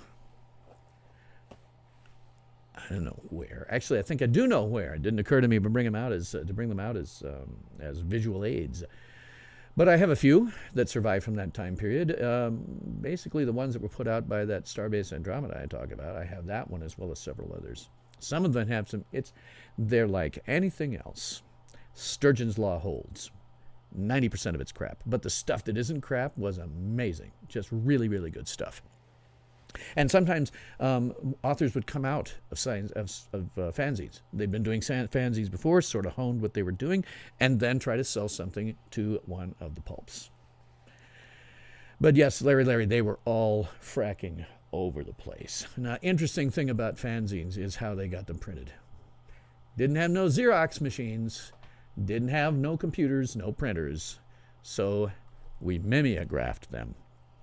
If you did not live through the mimeograph era, count yourself lucky. I did live through the tail end of the mimeograph era. These were used oftentimes very frequently in schools because we didn't have Xerox machines. We did not have printers. If your teacher wanted to give you an exam without writing all the questions on the board, which is what they did sometimes, they would make a ditto, a mimeograph. And what that meant was you had some special paper. You put it into your manual, generally, typewriter. You would type out what you wanted to appear on the paper, and if you fracked up, if you made a typo, you got to pull the thing out and start all over again. You know how your English teacher always said you should write in drafts? That's why. Today with word processor, hell, I haven't written a draft of anything in at least 30 years. Word processor, who cares? I can write a draft and then go back in and fiddle with it. I don't even think in concept terms of drafts anymore. Yup, Larry said the Star Trek fanzines had a lot of stories about Spock. Okay, here's one that you who are not Fandi masters can now be privy to. A piece of knowledge that helps you become a Fandi master. Today, they use the term slash to indicate basically any two characters that are usually considered heterosexual, and they're going to put them together. That started with Star Trek. It was Kirk slash Spock. It was Kirk slash Spock. Give you two guesses as to what that fanfic was about. And then later on, it was reduced. It became K/S. And then after that, just slash. And it was picked up more generally. Yeah, that's right. My generation was a bunch of sickos, too. We were always thinking about, well, I wasn't. But there was a significant percentage of women, for some reason, that wanted to think about Kirk and Spock hooking up. So when your parents try to act like they're some kind of paragons of virtue, their fans remind them of Kirk slash Spock fiction. But as I started to say, all this stuff was done with mimeographs because we didn't have printers, didn't have Xerox machines. We would type all this stuff up on a special piece of paper with a certain kind of ink on it. Once you got it right, and one sitting, and you didn't have to, pull out the paper and do it over again, which, by the way, that's why they had typing as a skill. It really mattered back then. You did not want to frack up on a piece of paper. Sometimes it means you start over. Not always, but sometimes. So you'd take this piece of paper, and you would wrap it around the drum part of this thing that you are seeing. Yeah, the drum part, this part that's, looks like a drum. You would wrap it around that, and then by hand, as she's doing in this picture, crank it so that you would get the paper to go around, and it would rub off on regular paper underneath, and then you would have your copies. All fanzines were done like that. A lot of times the ditto machines, fans didn't own them, not generally. Instead, they would be used in off times from the local church or your local school. I did more than one in my local school. And yes, Larry, they said they smelled awful while making the copies. Yeah, they absolutely did. Smelled terrible. I had occasion when I was in high school, I think, I was somebody's assistant, some teacher's assistant. Because that's what they used to do when they couldn't find something for you to do for a given hour in your schedule. They would say, do you want to be the assistant to the drama teacher? Sure, yeah. And the drama teacher would have you, and they go, go down to the teacher's lounge and make me 30 copies of this. And so the teacher's lounge, they should have had that place fumigated. It smelled terrible every single time you went into it. But, it smelled terrible, and the ink was purple, and it had a tendency to smudge off. This is why, another bit of Fanish history for those of you who don't know. There is a Fanish god, not a real god. Nobody ever thought for 1 nanosecond this was a real god. This was something funny that the New York Futurians did at the beginning of the 1930s. They came up with a new god called Ghu, G-H-U, the god of science fiction and fantasy. Ghu has holy colors, and his holy colors are purple, because that was what people associated with doing, fandom in science fiction all the way up until the 80s, was Ghu and his purple colors.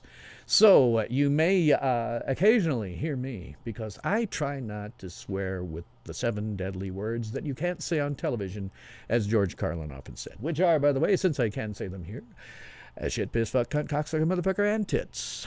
And those were the deadly 7. Those were the ones you could not say on TV. Those were the ones that warp your mind, to twist your soul. and to keep America from winning the war. I don't swear with those. Almost never. If I do, it's because I'm really angry or under a lot of stress, and I want everybody around me to know what I'm saying. Otherwise, you will often hear me use frack. You will occasionally, very occasionally, hear me swear by goo. I will sometimes say by goo's holy purple robes, or by goo's holy purple fingers. These were Spanish oaths that were said back in the beginning of science fiction, and I use them because, frankly, two things. I don't want to tick anybody off. I know some people of faith who would be angry if I swore by Jesus Christ or by God or by Allah or anything like that. They would be angry, and I don't want to make anybody angry. You can't get very angry at frack and tange and goram and goo's holy purple fingers. You can't get too upset about that. And the other thing is, I think it's more creative. Anybody can say shit, piss, fuck, cunt, cocksucker, motherfucker, and tits. They can't necessarily say by goo's holy purple fingers. You are exhibiting a little bit more intelligence than the average person, and yes, I am just enough of an elitist to like that. Larry said, still have some Carlin LPs. Well, you can get them on streams or just search for it. Carlin later did expand out the number of words that you couldn't say on television to quite a large number, but his first one, the one that he's most famous for, is a bit called The 7 Words You Can't Say on Television. And those are them.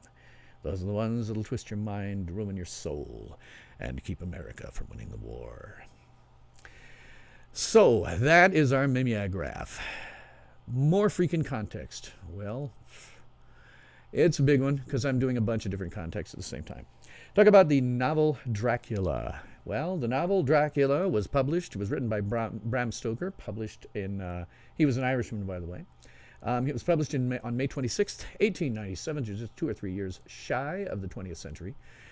This film does not follow that novel. No film, with 2 exceptions that I'm aware of, follow the novel. One exception is 1970's Count Dracula, which, by the way, Christopher Lee also played Dracula in, and I'm going to talk about that when I get to his performance. And then there was Bram Stoker's Dracula from 1992 that was directed by Francis Ford Coppola.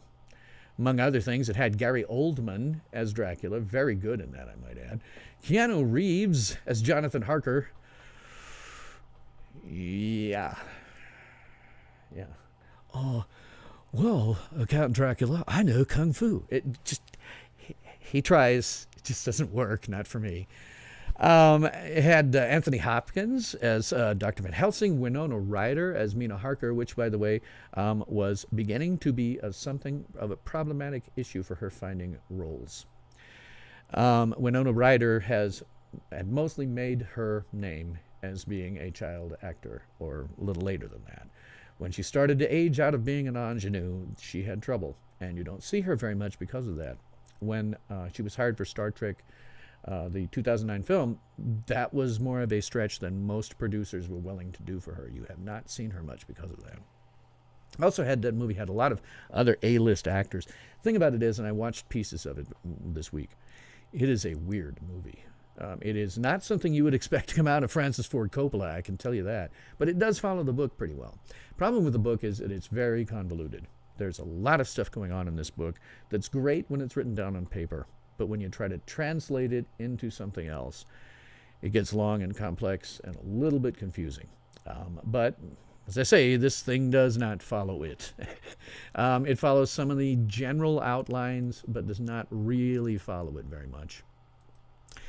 Now, as I said when I talked about this, some of what I'm doing here is going over the same stuff more than once. And that's because, in different shows, because I don't want new viewers to have me say to them, go out and watch this thing over here in the archives. I want to give you all the information right now. So for my regular viewers, I apologize. Some of what you hear is the same stuff. But what do you do?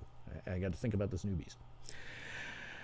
The novel is challenging, as I remember. Yes, it is. I had intended to read it all the way through this week, just to say, oh, this doesn't match it at all.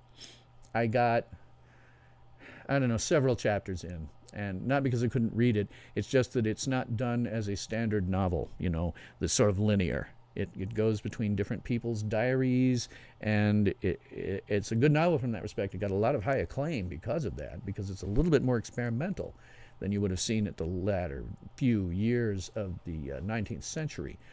But yeah, it's a little challenging to read. I went and go, okay, I hadn't remembered this. I'm going to have to put this away and read it sometime when I have more time than I do right now. So,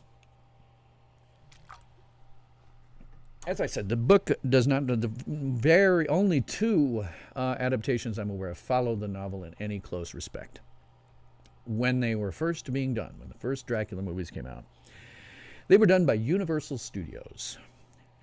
Universal likes to think of Dracula and the other monster movies that they did at that time period as being part of a franchise. They didn't intend it to be part of no franchise. They were just making money. They did a lot of these fictional monsters, fictional characters like Dracula and a few others that I'll go over in a second. But they were done by Universal and released from the 1920s through the 1950s. Now, the studio had a fairly long run of these, starting all the way back in the 1920s with The Hunchback of Notre Dame and the Fandom the Opera, both of which are silent films that starred Lon Chaney. They eventually started doing more of these types of monster movies. They did Dracula, Frankenstein, The Mummy, The Invisible Man, The Wolfman, and even The Creature from the Black Lagoon is included as part of this franchise that did not exist when they were putting these out.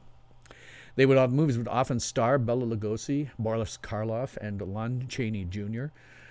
When they didn't, it was kind of unusual in a way. They wouldn't even necessarily play the same characters from movie to movie. It was just that these guys were big names after a while in horror, and so they would keep hiring them. It was so bad, in fact, that poor Bela Lugosi essentially is totally typecast. Rarely worked in anything except horror movies, except for, well, you can't even call what he did for Ed Wood non-horror movies. They were terrible horror movies. Silence did some first. Yeah, that's like I say, the first two with Hunchback of Notre Dame and the Phantom of the Opera, absolutely silence, yeah. And they did also have at least one Frankenstein that was silent, and Nosferatu, the vampire, which was a predecessor. In point of fact, with Nosferatu, what they wanted to do was they wanted to do an adaptation of Dracula, but couldn't get the rights. So they just changed a few names and a few characters and a few places, and bingo, they had Nosferatu, which will come back up, by the way, when I talk about the music for this one. But Nosferatu was an early silent one that predates Dracula. But by 1958, the steam had pretty much run out.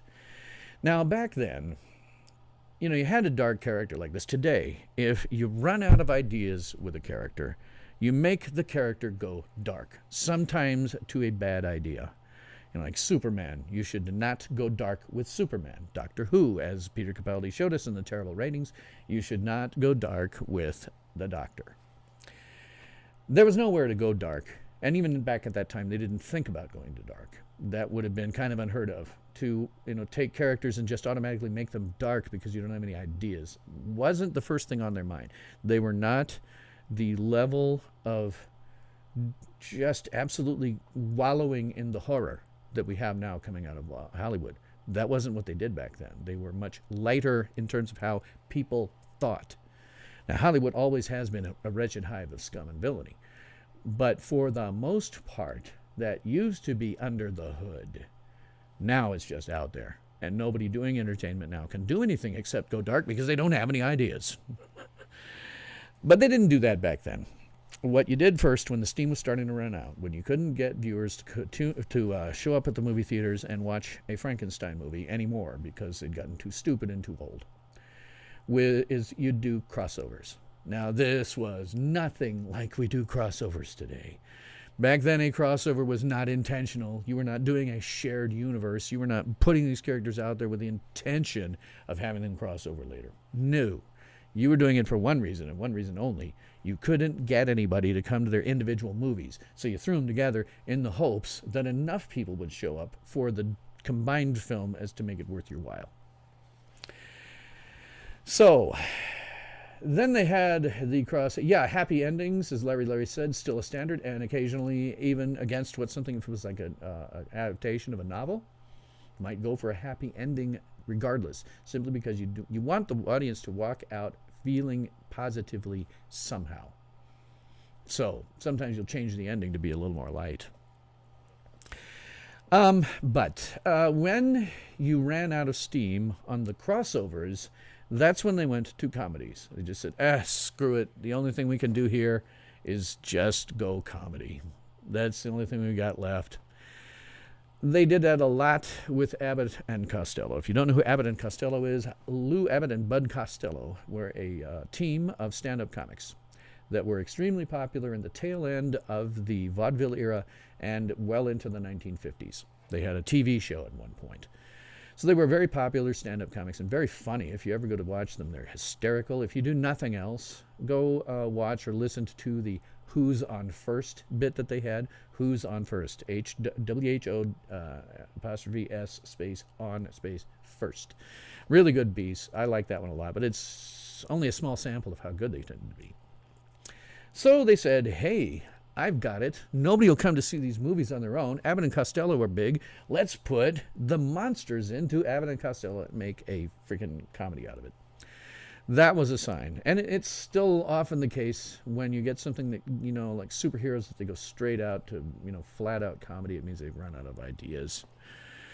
So in 1948, they made Abbott and Costello Meet Frankenstein. I mention it here because Dracula also appears in that one, even though he's not on the bill. 1951, they made Abbott and Costello Meet the Invisible Man. 1953, Abbott and Costello Meet Dr. Jekyll and Mr. Hyde. 1955, Abbott and Costello Meet The Mummy, and it pretty much stopped there. Yep, Three Stooges were another one. Yeah, Three Stooges and Abbott and Costello again. Well-established, well-liked, very funny people. I mean, I guess if you're female, it's a good chance you won't like Three Stooges. I know lots of women who say that. But, generally very successful comics, and then they'd put them together with those guys. And, the movies tended to be crap. The best thing you could say about them usually is Abbott and Costello are pretty funny. Now, in terms of their history with it, Universal had been producing Dracula films ever since 1931, with Bela Lugosi playing that part. Now, he is probably the most iconic and the most memorable. If you know nothing else about Dracula, you probably think of something about Bela Lugosi's performance. He is the most, and probably the most iconic and probably most famous person to play Dracula in the last 100 years. Oddly enough, with that film Dracula in 1931, there was a second version of this. I didn't know until I was doing this research. There was a second version of this that was filmed at the same time in Spanish with a guy named Carlos Villarreal.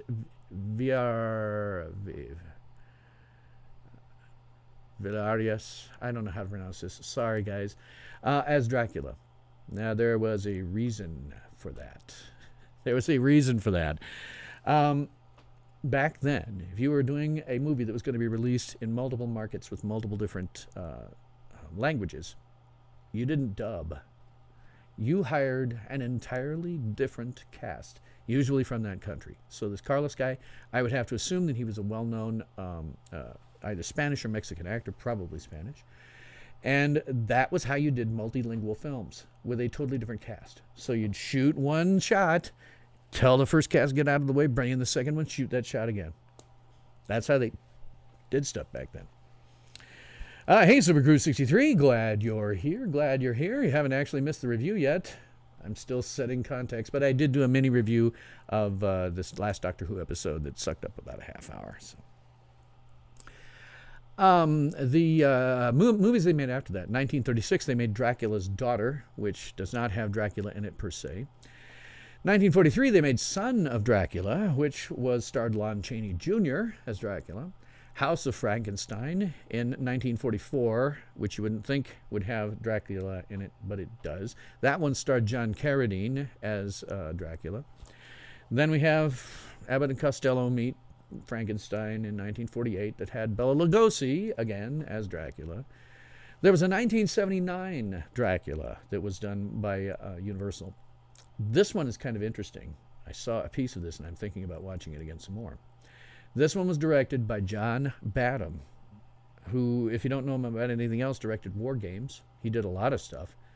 Frank Langella played Dracula. Donald Pleasance played Van Helsing.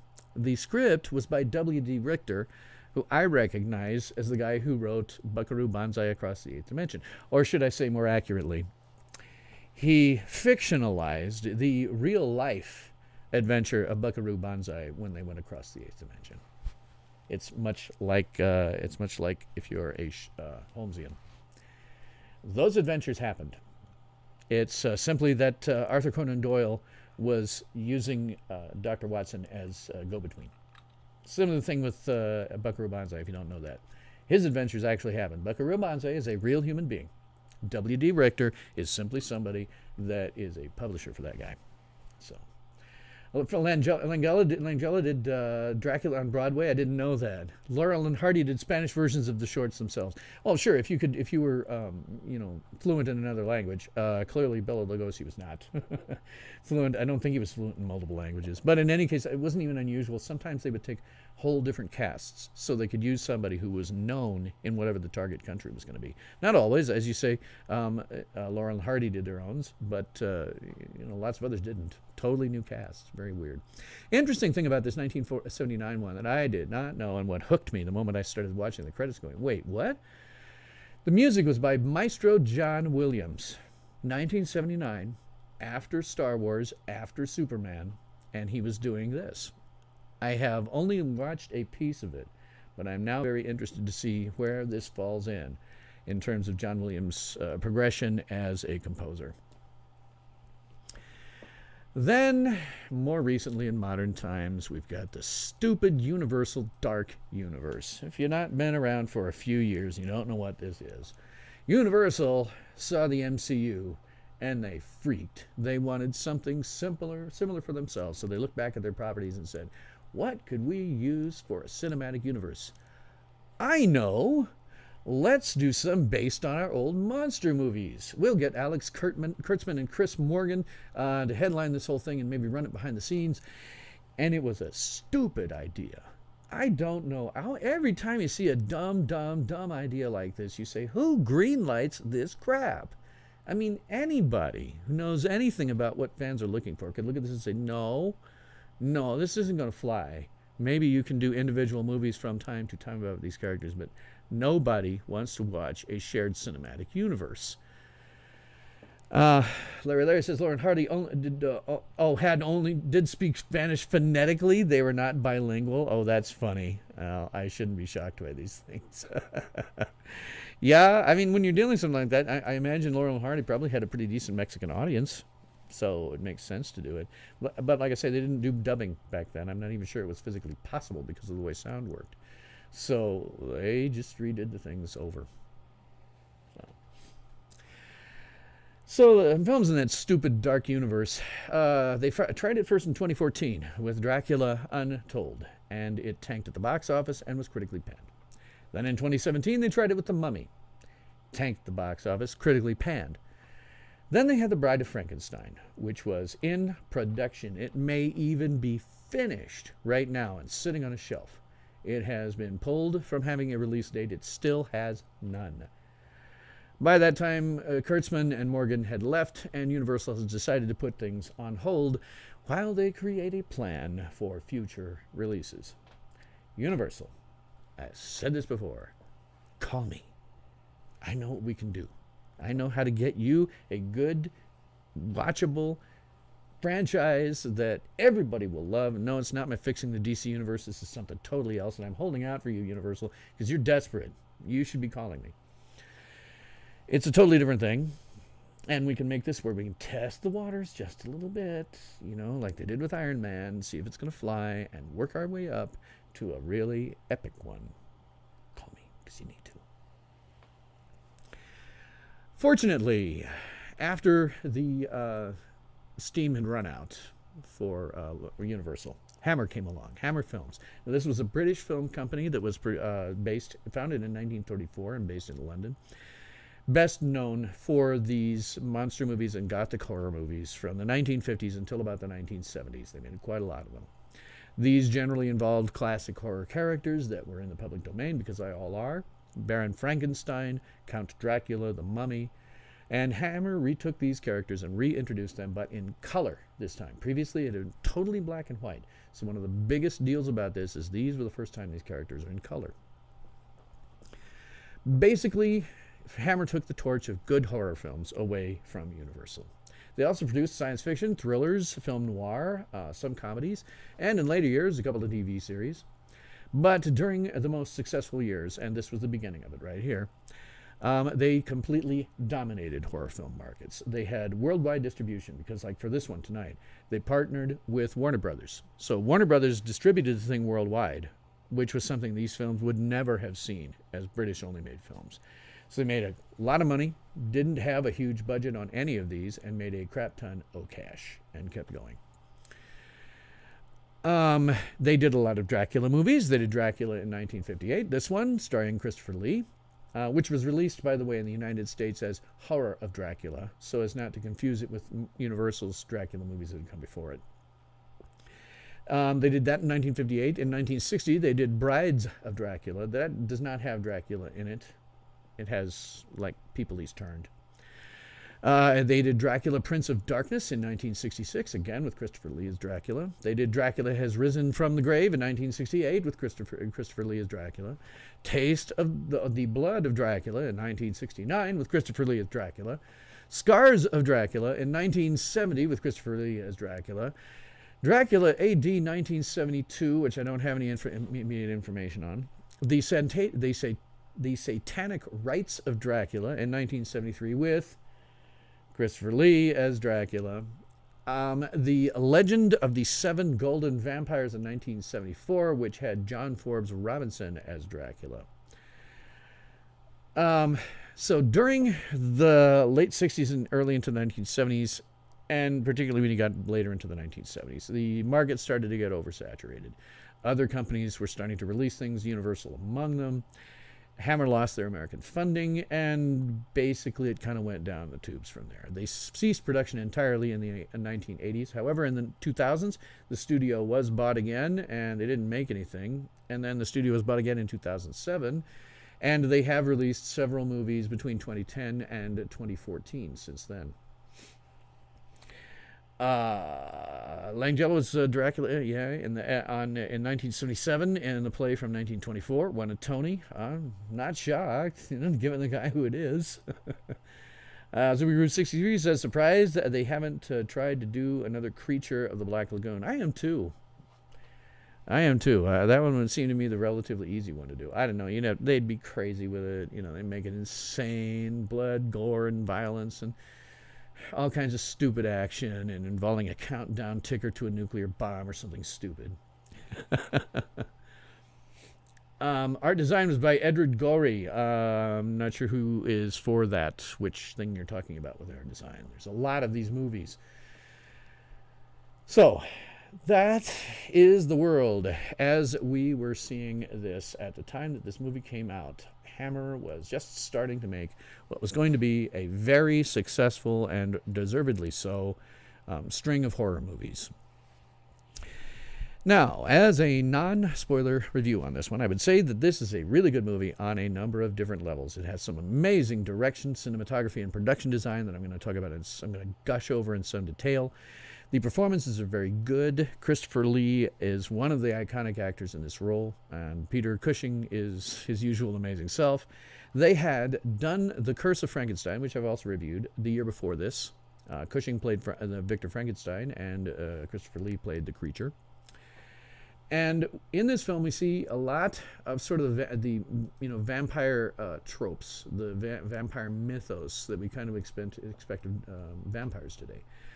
Not all of it is specific to this film, but this is one of the films that helped cement it into public consciousness. So when you see this type of story, well, come back and blame this movie. Gorey is very similar to Charles Adams. Oh, really? That's interesting. That wouldn't necessarily work badly. I don't know. Depends. So at this point, I can issue myself the second of our two. Spoiler alert. Spoiler alert. All hands, prepare for incoming spoilers. Well, I said why in my first one of these for the Doctor Who episode, why it is that this is a spoiler alert. I'm not going to go into that again. Just be aware that nothing is new, nothing is original. At worst, I figure it out about a half hour early. So, the story on this puppy. All right. This is another one like last week, I think, that I wrote down, and when I did, it got long. It got so long that I worried when I was running through it, hey, is anybody going to sit through this, particularly considering it's 10 minutes to 10? Yeah, I'm going to run long. I'm going to have to do something about those mini reviews to make it shorter. I don't know. Anyway, the story is actually fairly straightforward, and a very sketchy version of this that I might say is, you have a vampire hunter. He comes to Castle Dracula to kill Dracula, but is turned. Then vampire hunter number 2 comes looking for his buddy, and he finds him, but he's been turned, so he drives a stake through his heart. Dracula, however, has vamoosed by this time, and Vampire Hunter 2 goes back to Vampire Hunter 1's family to explain to him that the guy's dead without giving in too many details. And the family starts then having vampire problems. A sister, Lucy, is turned to a vampire and has to be staked through the heart, and the wife of Vampire Hunter 1's family, we'll just call him Vampire Hunter 3, and I'm doing this on purpose. The wife of Vampire Hunter 3 almost gets turned into a vampire herself. She is basically saved at the very last minute. And at the very last minute as well, Dracula is killed by Vampire Hunter 2 by virtue of removing all the window coverings, and he gets hit by sunlight and dies. And that is the essential plot of this thing. Does that sound familiar to you in any way? Because it should. This is one of the great-great-granddaddies of the modern sort of vampire hunter movies.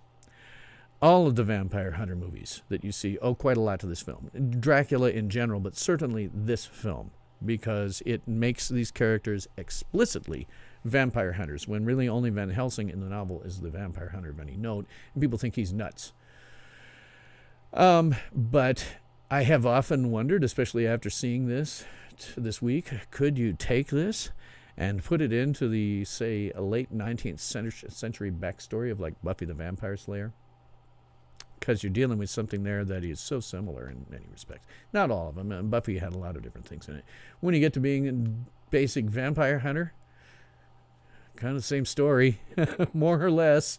It's the same deal. You're hunting a vampire. How does he get away? What things does he do in between?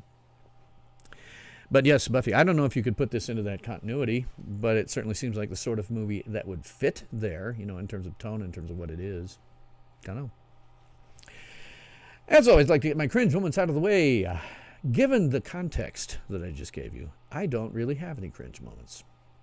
I think this is a very well-plotted, very well-made film that when you look at it, particularly considering the budget they were operating under and what they did with it, is an exceptionally good film. There are great moments. As I say, every other vampire hunter movie, TV show in existence owes much to this, including all of the sexual innuendo. Now, there's always been a certain level of sexual innuendo with Dracula, but boy, did they ratchet it up here. And that's because it was the late 1950s. You could do things then that you couldn't do in movies prior to that.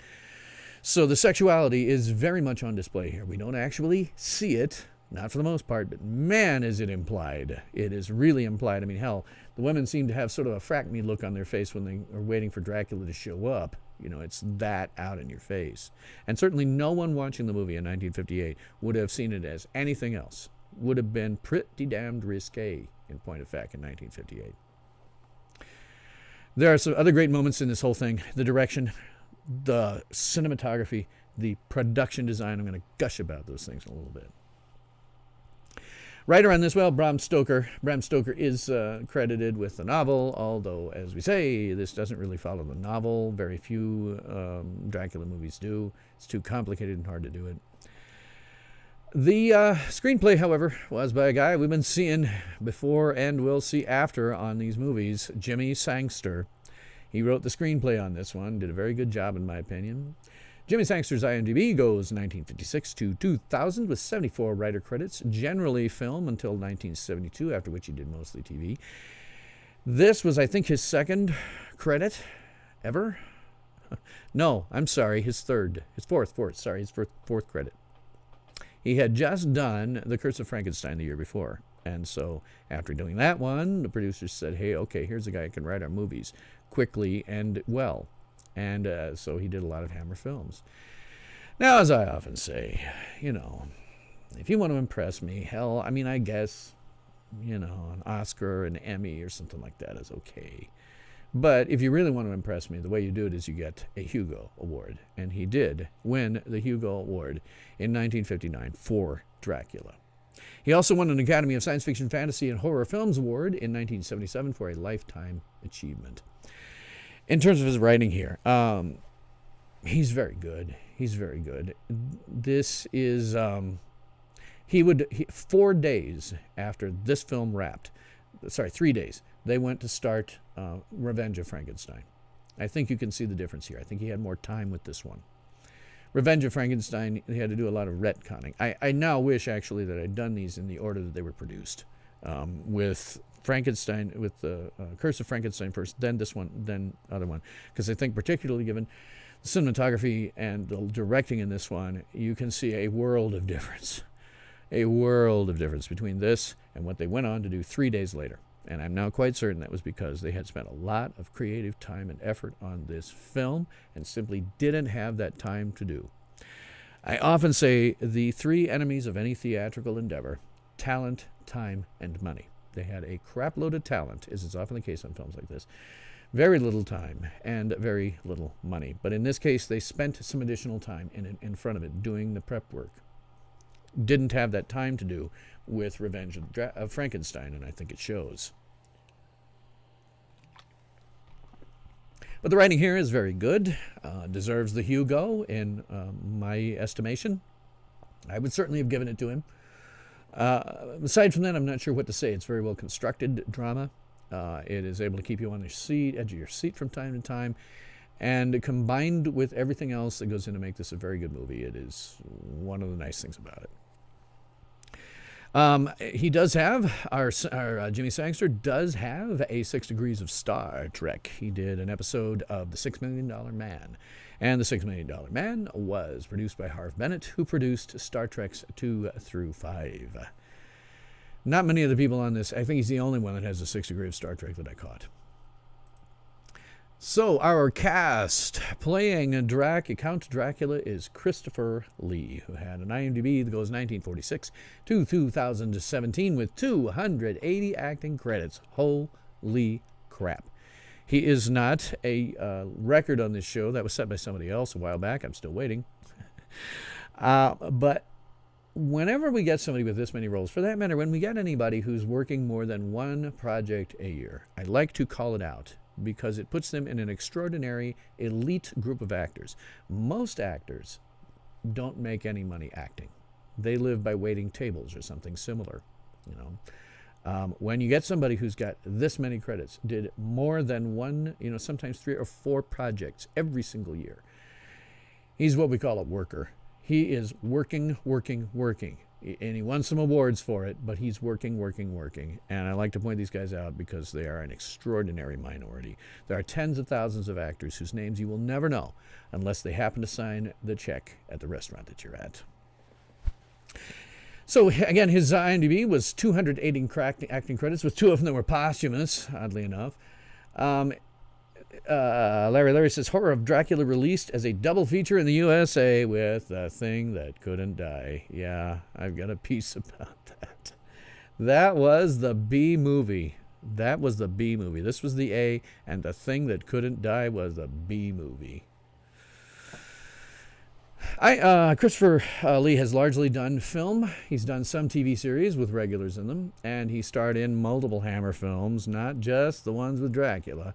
Of course, more recently, science fiction fans may remember him as a Saruman from Lord of the Rings, and also Count Dooku from the Star Wars prequels.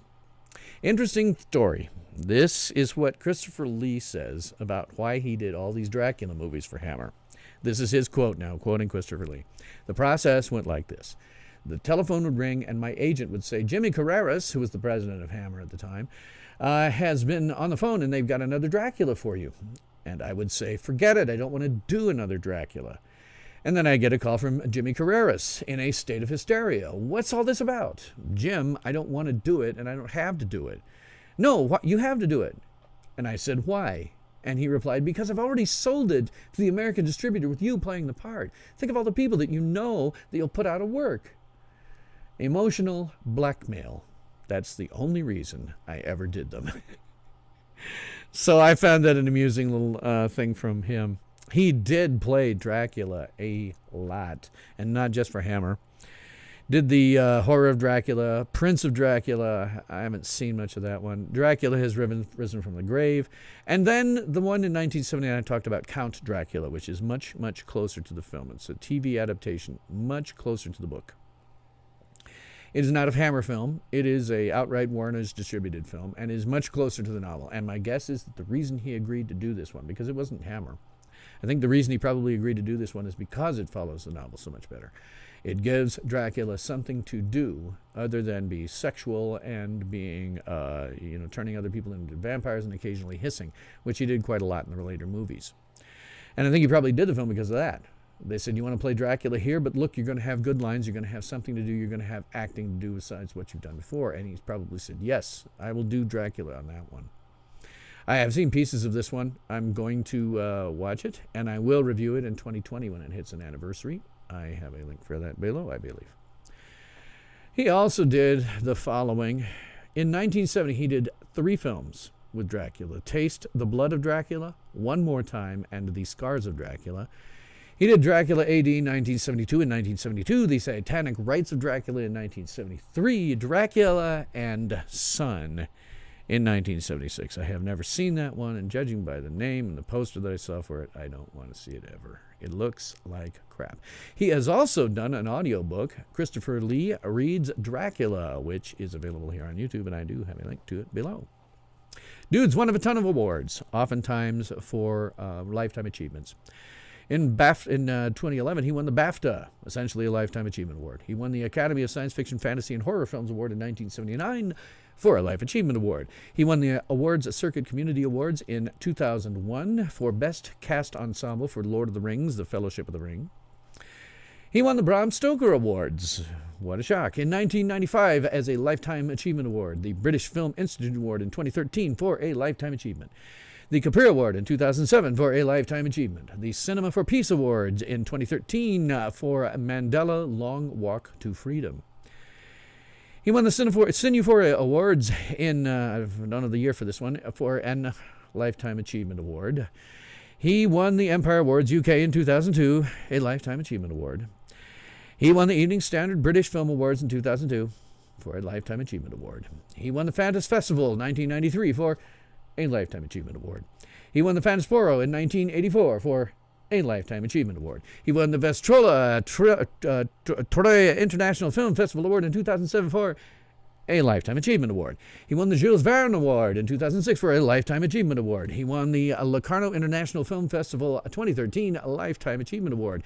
He won the London Critics Circle Film Awards in 1994, a Lifetime Achievement Award. The MTV Movie and TV Awards in 2003 for Best Fight from Star Wars Episode II Attack of the Clones. He won the Online Film Critics Society Awards in 2003 for the Best Ensemble for Lord of the Rings, The Two Towers. The Phoenix Film Critics Society Awards in 2002 and 2003 for Best Ensemble Acting for The Fellowship of the Ring and The Two Towers, respectively. He won the Seattle Film Critics Awards in 2003 for a Lifetime Achievement Award. He won the Seattle Film Critics Award in 1983 for Best Actor, House of the Long Shadows. Lee was 6'5" tall. Yes, he was very tall. That's why he got the part of Frankenstein the year before, because he was good and tall. That was the main reason. He doesn't do any real acting in there, but I'm pretty sure that him being in that was part of what, he was at the attention of the producers. They knew he could act, and he does a good job here, speaking of which, his performance. He does a really good performance. He is iconic and very memorable in most scenes. He has a ton of personal magnetism. He's got this charisma that you cannot learn. If you could learn it, I would be acting still. If I could learn it, you would be watching me. I would have zillions of subscribers just simply because you want to watch me do something. That's what charisma really is, and his personal magnetism. And he has it. He's got it coming out of his ears. I'd like to meet the guy. I would have liked to met the guy in person just to see if he is as magnetic or more, my guess is more, in person as he was on the screen. He continues to give us a lot of the tropes that we associate with vampire movies here, and he plays that sexual tension really well. It is largely because of him and the way that he plays that subtext that it makes that part of the film work. If he hadn't had the personal magnetism, if he hadn't been able to play this sexual tension, it wouldn't have worked nearly as well. It would not have worked really as well. So a lot of good things. Larry says Lee died in 2015 at the age of 93. Yes, he did. And had 2 more posthumous roles after that, stuff he'd already shot. Actually, they were recordings. He was a narrator for a couple of things. In terms of specifics for his performance, I can't really point to any specific moment that I thought he did really good. It is the overall performance. He did nothing wrong, and the stuff that he did well, he did really well. And it is his performance that, to a large extent, sells this film. If it hadn't been for Christopher Lee at doing this, I don't know that this would have been nearly as popular as it was. Then, as Dr. Van Helsing, we have Peter Cushing. Now, keep aware that Peter Cushing and Christopher Lee had done Frankenstein, Curse of Frankenstein the year before, so they were coming back to another Hammer film. Cushing IMDb goes 1939 to 1986 with 131 acting credits. Again, a worker. He did almost exclusively film, and of course today science fiction fandom fans probably remember him best as Grand Moff Tarkin in the first Star Wars movie, or the bad CGI face that was in Rogue One. He won a few awards, not nearly as many as Christopher Lee. He won the BAFTA in 1956 for Best Actor, didn't say what role. He won the Fantasporo in 1984, Best Actor, but it was literally almost essentially a lifetime achievement. He won the Sitges Catalonia International Film Festival Award in 1976 for Best Actor, and again in 1983 for Best Actor. His performance here is great. He is, as always, Peter Cushing. Like Christopher Lee to a large extent, but certainly him. He just comes off as this really well-trained, classic British actor whom you can put anything in front of, no matter how dumb it may seem, and he will make it work. And when you put something good in front of him, he really makes it work. So here's something where they put something good in front of him, and he makes it work really well. If you recognize this character of a vampire hunter, it isn't because they're ripping off something. It's because everybody ripped him off. He is not really iconic so much. I mean, when you think about Van Helsing, you don't necessarily think about him.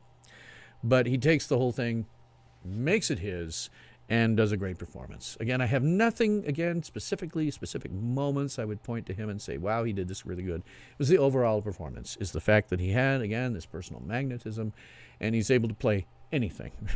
You put anything in front of him, he can play it. So, also starring as Mina Holmwood, again, somebody whose name and character they took some liberties with the book, is Melissa Stribling. Her IMDb is a little bit shorter, but she was still a worker. 1953 to 1966 with 59 acting credits, which means she was doing more than one per year. She did multiple TV series with multiple episodes, although no regulars, and a fair amount of horror, but also won no awards. Her performance here is fine. It is one of the times I can buy characters not noticing that someone right in their midst has turned. You know, the audience knows, but the characters around her don't know. And I can buy that here because of how she's playing it, and also to some extent cinematography and direction. She does a lot of general sexuality just as a human being that comes across really well when she's being turned into vampire. Both of the women here do. Actually, all three of them do. Really, really good performance from my perspective. As Arthur Holmwood, here's an interesting one that you may not have noticed him if you watched this. This is Michael Gough, or Gough, I'm not sure, Gow, got me. His IMDb is 1946 to 2011 with 190 acting credits, another guy who was working. He did multiple TV series with multiple episodes on them, and he did 7 episodes of Doctor Who, the classic series. He did some Blake's 7, and the thing that you might remember him for now is he played Alfred in all of the Tim Burton-verse Batman movies. Batman, Batman Returns, Batman Forever, and Batman and Robin. He's the only character, he's the only actor and character that stays consistent all the way through. Everybody else changes, but he didn't. So, he won the BAFTA in 1957 for Best Actor. In terms of his performance here, I would say he's okay. There are moments when he is just over the top. about anything having to do with his sister or his wife. When he finds out horrible things about them, he's really kind of chewing the scenery. I understand that hearing your sister scream when she has a stake driven through her heart, even if she's undead, is not something you expect to hear ever, and would be pretty horrifying. I get that. But it's too much. He's whipping around and hiding his face and stuff like that. I think what may have been the case here, because I don't think he's a bad actor, I think it's just this is early enough on in his career that he was more familiar with stage work, where you're a little bigger because you have to reach the seats in the audience. And maybe if the director had said something to him like, listen, buddy, that's a little much, Michael. So instead of doing this thing where you whip around and hold your ears because you're hearing me now, why don't you just turn and slouch a little bit? That would have been adequate. Stuff like that. I don't want to second guess an actor's performance, really, particularly because he's a working actor, unlike me. But I think he was over the top on this one in a lot of places. He was still good. He was still good where he wasn't over the top. But when he was over the top, it's a little much. Cushing and Lee did Hound of the Baskerville after this Dracula. I did not know that. I know that, Cushing went straight over 3 days later to start Revenge of Frankenstein, but I'm not. That would be cool. I'll have to go and find that. I assume it's Holmes and Watson, one of them playing Holmes and one Watson. I'd like to see that. That would be fun. Getting into the ladies, Carol Marsh plays Lucy Holmwood, another character they played a little fast and loose with from the novel. Her IMDb is 1948 to 1974, with several very large gaps. She does have, however, 36 acting credits, most of which occurred during a period of time early. She did multiple TV series, multiple episodes of those series, and has won no awards. Cushing is Holmes. Oh, that'd be really interesting. That'd be really interesting. I'd like to see that. I'll have to go find a copy. That would be very cool. Very cool. Her performance here. We again see some of the tropes that we associate with vampire stories, particularly vampire hunter stories. And the sexuality is a huge, huge, huge thing. It is a big addition to this. Again, not that Dracula hasn't always had some sexual overtones, but this was where they could really go ratchet it way up. When she's a vampire, I really like her. She really plays the sexual overtones well, and when she's a vampire, she is just creepy as frack. It's an example of what you can do with a decent actress, creative lighting, a relatively understated appliance in your mouth so it isn't like sticking your teeth out all over the place, relatively understated one, and costuming and makeup. It all went into, it's one of the reasons this is a really good movie. All of that stuff goes into making her just creepy as frack. When she's leading the little girl out there and she's being all like, I'm going to just take you out someplace we can play. And she's not saying it to the girl, so the girl's not getting suspicious. She's saying it toward the camera, and it's just like creepy as frack. I love that. Yes, and she was pretty hot in this film. Yes, she absolutely was. That's one of the things I'll mention when it comes to costuming. The costume has some 1958 overtones to it that I'll mention when I'm talking about costuming. Then there was this one vampire woman. We don't see her for very long. She's played by Valerie Gaunt. I mentioned her here in part because she had done Curse of Frankenstein the year before. Her IMDb is only 1956 to 58 with 4 acting credits. I guess she was a worker while she was there. She did Horror of Dracula, The Curse of Frankenstein, an ITV television Playhouse episode, and Dixon of Dock. No idea what those last two are. No awards. I'm mentioning her here largely because she's creepy. She's the first vampire that we're really introduced to. And the moment that she goes to bite Harker's neck is very iconic. You will see this one in pictures and stuff all over the place. And that's because she looks creepy, she looks sexy, and she looks ready to kill. All in one. And again, it is a combination of things. But she looks like she's snuggling up to him, starts to move up to his neck like maybe she's going to kiss him, and then you see the fangs come out and this look in her eye, this just gleam that's great. I love her doing that.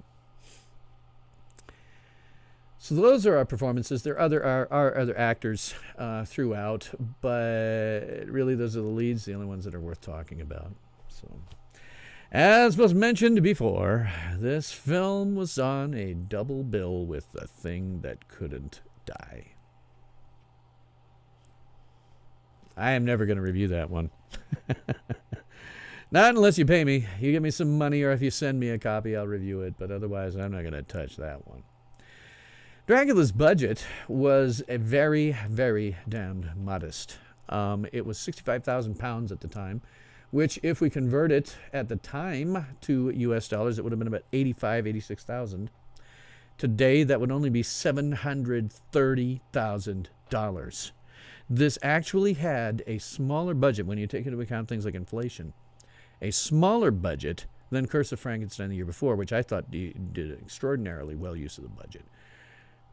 This had less, amazingly enough. I couldn't believe that. Less budget than Curse of Frankenstein, because what they do with this budget blew my fracking mind. The film was released in the U.S. on the 7th of May, 1958, and again on that double bill with that stupid, stupid movie that I will never review unless you force me to, or pay me to. So our director back again. Again, I wish I'd now done these films in the order that they were made, rather than kind of working my way up to 60th anniversaries. I wish I'd done Curse of Frankenstein first, then this movie, and then Revenge. Because with Curse and this movie, you're seeing some very, very good direction in cinematography and all that. This one in particular. And then you go 3 days later over to Revenge of Frankenstein, and you can see they did not have the same kind of time to prep. Terence Fisher is the director. He is IMDb is 1936 to 1991 with 64 director credits, 18 editor credits, all of which were in film, and he did a lot of Hammer's horror movies. He was nominated in 1959, and I'm going to get to the specifics of this in a minute. He was nominated in 1959 for a Hugo for Dracula. But the direction, wow. Larry says, maybe they could reuse sets from the other Hammer films to save money. I'm not sure what they did here. I am not sure what they did here. I'll talk about that when I get to the production design too. But just in general, what they were able to do here just blew my mind. The camera here is constantly moving. Now, what you have to understand is prior to basically, home video, movies were made for the big screen, because that's where they were going to spend most of their time, was on a large screen, 30 feet high and God knows how wide. It was only after home video came along that it transformed movies into more of a home video thing. Any given movie is going to spend a much smaller portion of its existence in a theater as opposed to being on a small screen somewhere. Even if you have a 40-inch monitor like I've got, ain't 30 feet high. So back then, they went to a lot of effort to make sure the camera stayed still, because movements of the camera, particularly sudden movements like all the shaky cam that we see, at that time, audiences were not prepared to deal with that, and much movement caused them to be jarred out of the moment. This camera is moving a lot. And when the camera moves in circumstances like that, it means something. It's not just like shaky cam today where they do a shot, reverse shot, but they don't steady the cam, and the camera's around like this, and you see the characters moving. That's not even meaningful. Usually that's not even meaningful in any way. But when this camera moves, it is meaningful. And you had to achieve it on the set. All of it had to be achieved on the set. No CGI, nothing like that. It was all achieved on the set. Now, I don't even know where to start with this thing. Anything that happens at that castle is amazing. Starting with the very first shot. As the opening credits are running, there's this big dolly shot, kind of a crane dolly thing, where it goes around. It's all one single shot and winds up down in the crypt. That was tough to do. Getting a dolly shot like that was tough to do. They were achieving this on set. So that is a tough kind of shot to do. There are close-ups throughout the thing that start out with wide shots, then will dolly over halfway across the set and move into a close-up of somebody. Just amazing stuff like that. It's happening all the time. And then there's these lit candles everywhere. Again, they're not lights, they're not CGI, they are real wax candles that are lit. Sometimes they're in candelabras, with 15 of them on there, and they're all in exactly the right height. This is really hard to shoot on the set. Candles can be blown out by the slightest wind, which is easy to do on a soundstage. Hell, movement of the camera itself, if you got too close, could blow out these cameras. And they were lit all the time. I can't remember a single time when those candles were not lit. And plus, they had to get to the right length, because the longer you burn them, the shorter they get. And so your candelabra after 3 takes is not going to look the same way it was when you did the first. So somebody's going to go in there and replace out the damn candles, cut it to the right length, and get them lit again. Just the candles alone, I thought, were amazing. They weren't getting anything wrong. It was constantly lit. That alone would have been so hard to shoot.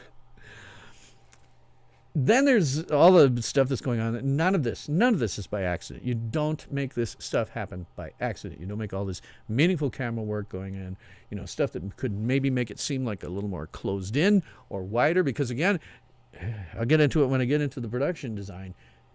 Unlike Curse of Frankenstein, which had a very small sort of interior castle, this is a much bigger interior castle. I don't know where they got this. I have to wonder, as Larry said, maybe there's some other sets that they were on. Same thing with the production design. Maybe they were using some other stuff that was period piece stuff.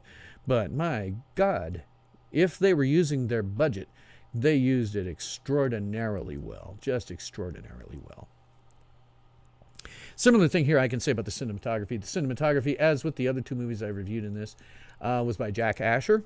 His IMDb is 1935 to 65, so 30 years in there, with 43 cinematographer credits, 14 camera and electrical department credits, which usually means he was running the camera.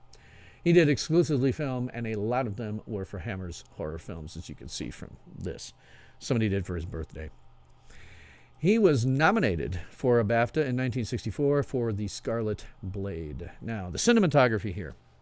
A lot of times when I talk about the cinematographer, I say, when it works really well, a lot of times it's a collaboration between cinematographer and director. They sit down and they go, okay, here's what we want to achieve. Here's how we're going to achieve it. Usually the director is responsible for, here's what I want to achieve, and the cinematographer is responsible, here's how I'm going to achieve it. In this case, I think you can make a very good case that this was a real collaboration between them. It all works so well. And it's all had to be planned out so far in advance. The fact that there is all this movement in places where it's meaningful is indicative of very thoughtful camera work, both in terms of the director and in the cinematographer. It's all very thoughtful, which is why it makes me think there may have been a general collaboration going on here. If you go back to the very basics, did you know what you were supposed to look at? Oh, hell yes. The shots were generally very carefully framed so that the audience knew what they were supposed to look at. There's an example here, a really, really small one. And you may have noticed, I don't know. There's a shot where Van Helsing and the male Homewood, are working out where they're going to go and track down Dracula's coffin. And so they're sitting there and they're in the foreground, right? They're like here. And out behind them, off to one side and off to in the back, is Mina, who is sitting there doing some kind of knitting or crocheting, I think. So they're figuring out where they're going to go to try to find Dracula's thing. And the shot is here. You can see her in the back. And they're talking. And Mina is listening. And it's not something you'd necessarily notice, but that's very carefully framed. It's to let us say, hey, we got a snitch in our midst. She's listening. And there's even a point at which, she says, oh, what's going on? What are you guys talking about? All innocently, as if she wasn't listening the whole time. And she basically gets a pat on her head that says, don't you worry your pretty little head about it. And that's great because it gives her an opportunity to kind of give them a look like, you idiots. She's clearly listening. You can see it all in a single shot. It gives us depth in the shot because the actors, they're doing two different things. They're playing two different sets of subtext, and we get to see them react off of each other. Just indicative of one little thing that they did in terms of who are you supposed to be watching it. Well, you're watching these guys in the foreground, except if you glance in the back and you look at Mina. It's a whole other performance going on there. So I love that. It adds depth. Could you see what you were supposed to see? Hell yes. There's a perfect example of this when Harker and Dracula meet. Yeah, they're in the big hall there. And Dracula and Harker are in the same room, but the lighting is completely different for the both of them. Harker's case, he's standing with sets behind him that are lit pretty well, that are nicely lit. His face is well lit. And then Dracula, on the other hand, is lit sort of from the side and underneath. So not only is his face a little bit darker, but he has this strange sort of halo on his hair. I don't think that was necessarily intentional, but they went to the shot and they said, oh, that looks cool. And behind him, his sets are lit much darker. It gives depth to this cinematography because it's saying to us, look at how these two characters are different. One's in the light and the other one is in the dark. Very, very good use of that. There is a ton of that throughout. It gives more depth to the shot. It adds more detail, tells us things about the character just through the cinematography. Film is a visual medium, and boy, were these guys doing a good job of that. None of it was by accident. They sat down and they planned this out meticulously. I think they probably had a bit more pre-production time here. Either way, made damn good use of their budget. Okay, then we have our production design, which I will again start to gush over, by Bernard Robinson, who had an IMDb from 1940 to 1969, with 42 production designer credits, given the amount of time, 20 or 30 years, that's pretty good. 36 art director credits. He did almost exclusively horror, and a number of them for Hammer with no awards. Oh my God, the production design. There is so much detail in these, and I can give you a little tiny example. You know, they've got a bed. Harker, first couple of scenes, Dracula shows him to his bedroom, which, by the way, is filled with all of these ornate things that give you a gothic feel. But the bed itself is a 4-poster bed. That means it's got, posts at each corner. And, you can do this any number of ways. But what they decided to do here, or they found these set dressings somewhere else, I don't know. But either way, the 4-poster bed was not just simple posts. They were turned wood, in a spiral fashion going up. You didn't have to do that. Either they found this someplace, or, they had it somewhere else, or they did it themselves. Either way, it's fracking amazing. Everything is like that. Everything is like that. If it's in the castle, it's done up to look gothic. If it's in the Homewood house, which is a very upscale but not part of the aristocracy house, it looks upscale for the time period. It's not necessarily really gothic. It's a little Germanic, a little Slavic, but not gothic like the castle is. And the castle itself, I had no idea where they got this. Either was a pre-existing set, or they'd made extraordinarily good use of their budget because they had this large room. And I noticed it because, of course, I'd done Curse of Frankenstein before, which I thought made really good use of the budget. Small sets, but at the same time, very well done. These, much bigger sets. Either they hell of a good use of their budget, or they were reusing something else, but it was very effective. The ornate nature of the sets was everywhere. As I say, very Slavic looking. Bedposts, the furniture in general, the library. And then there is the zodiac wheel. I did not catch this. I did not even think to catch it, which is why I'm surprised at myself. It's the sort of detail I tend to look for. There is a zodiac wheel in the library. And at the end of the film, Dracula's killed. Van Helsing opens the windows. He's on this thing, and he turns to dust. The wheel has a number of quotes in Latin and in Greek. The inner circle is in Greek and has a quote that comes from Homer's Odyssey, which is, "The mind of men who live on the earth is such as the day the father of gods and men," which is referring to Zeus, "brings upon them." And he dies on that. The outer portion of the reel is in Latin and says, "And the earth first bare starry heaven, equal to herself, to cover her on every side, and to be an ever sure abiding place for the blessed gods." I wouldn't have thought to look for that detail. I'm glad somebody told me about it. All of these things, you may not have noticed that zodiac wheel. I was aware that it was there, but I didn't give it any serious thought. You may not have noticed, but your brain did, and it all contributes to the overall feel and look of this film.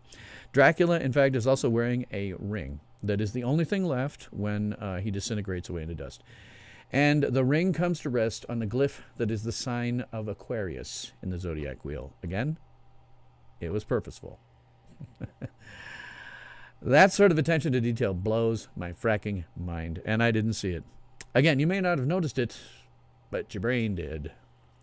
This attention to detail all the way throughout is a result of a very experienced, very talented crew. Again, it's always limited, every theatrical endeavor, by talent, time, and money. My God, the talent they had coming out of their ears here. I'm amazed, frankly, that when you go over to Revenge of Frankenstein, it's some of the same people involved.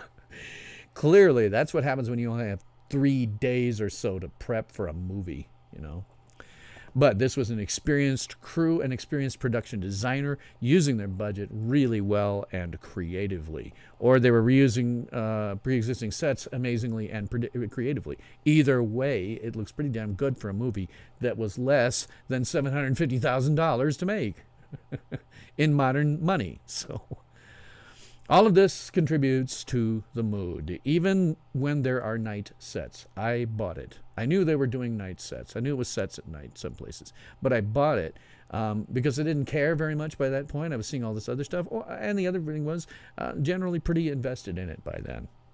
It's all just generally amazing. I would have given Bernard Robinson an award for this one. Our special effects are done by Sidney Pearson, as an IMDb from 1947 to 71, with 45 special effects credits. And one of these includes 30 episodes of a TV series called The Champions. No idea. But still a worker. 45 credits from 1947 to 71 is pretty good. No awards. His special effects here would have probably been practical. So, for example, the disintegration of Dracula would have been practical, something achieved on a set, or at the very least in some kind of close-up where they had, real effects that were going on. I don't remember whether there are any matte paintings in this one. I don't think so.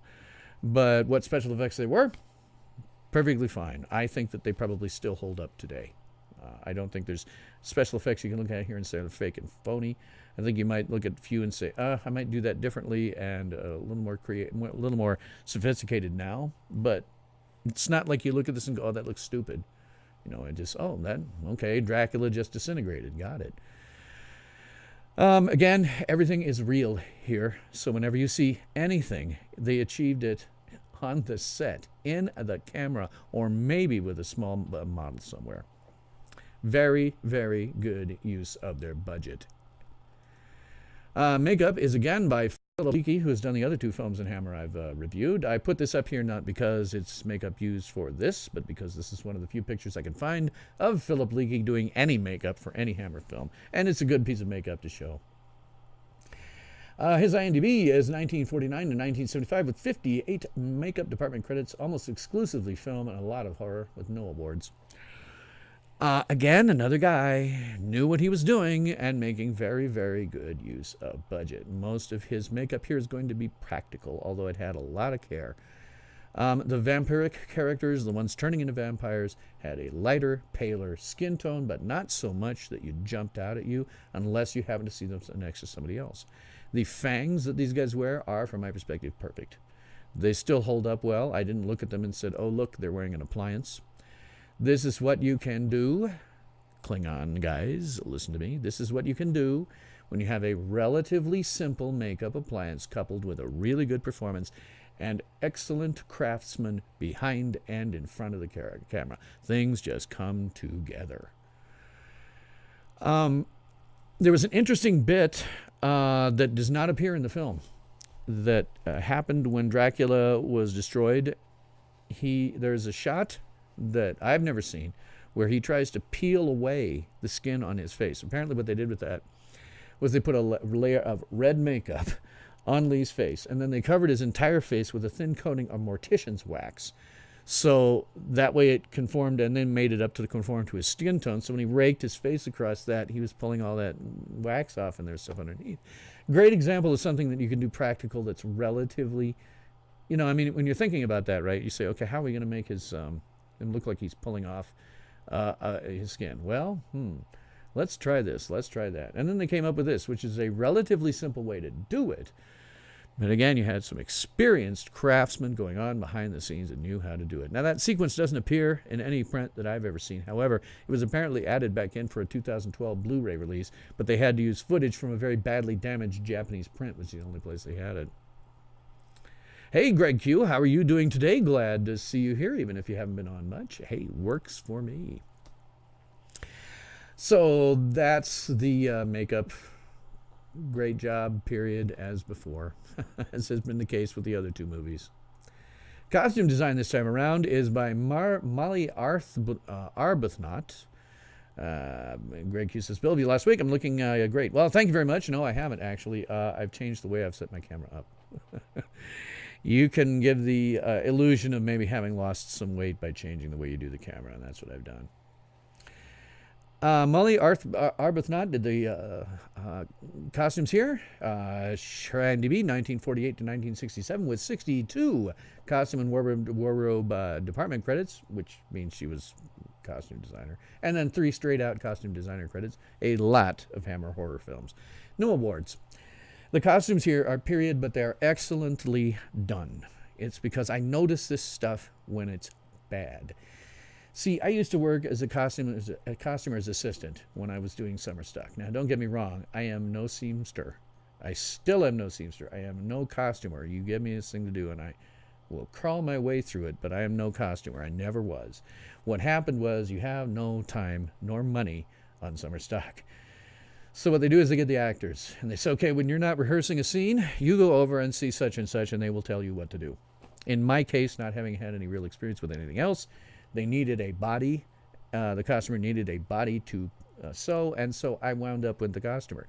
That was the first time one summer. The second summer, I had some experience with that, so they said, good, go see the costumer. Despite the fact I really have very frackin' little talent. But what did happen was I got an appreciation for good costuming. And so it sticks out in my eye when it's being done badly. And they didn't do that here. The costuming is all appropriate to the characters. And it communicates things about the characters. You may be looking at this and you may not notice it, but your brain did. For example, the sister, when she is turning vampiric, we only ever see her in a nightgown. That is the only thing that we see Lucy wearing the entire time. But boy, is it used well. When she's being turned, it's as if almost she is an angel going bad. And by the way, the lighting and the camera work all supported it. And when she's turned into a vampire, just fracking creepy as hell. And that costume just flows around behind her like she's like almost an animal, a bat or something. Intentional, all intentional. None of this stuff happened by accident. And you may not have noticed, but your brain did. So, there are some 1958 elements in these costumes. There almost always is, even when you're doing period costumes, unless a director and a costumer sit down in advance and say, we are going to take the time, effort, and money in order to make these costumes exactly perfect. You get some things that bleed in from the current era. In this case, it was the bullet bra. In the late 1800s, when this was supposed to take place, they did have really nasty, horrifying corsets that they had to wear, and they were wearing those. But they didn't have the pointed breasts.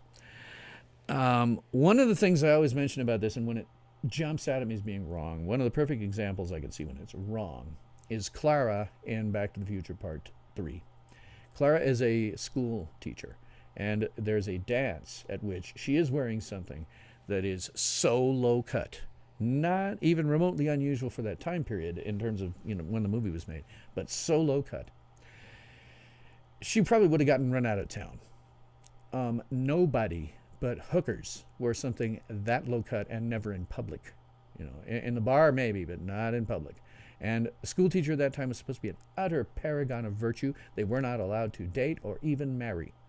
She probably would have gotten run out of town with that costume. So, by the same token, they do give her the correct high heels. So, that's when I usually notice it if something's wrong. There's nothing like that. It's just that, with my eye for it, I went, oh, okay, those don't look quite right. They're too pointed like 1950s would be.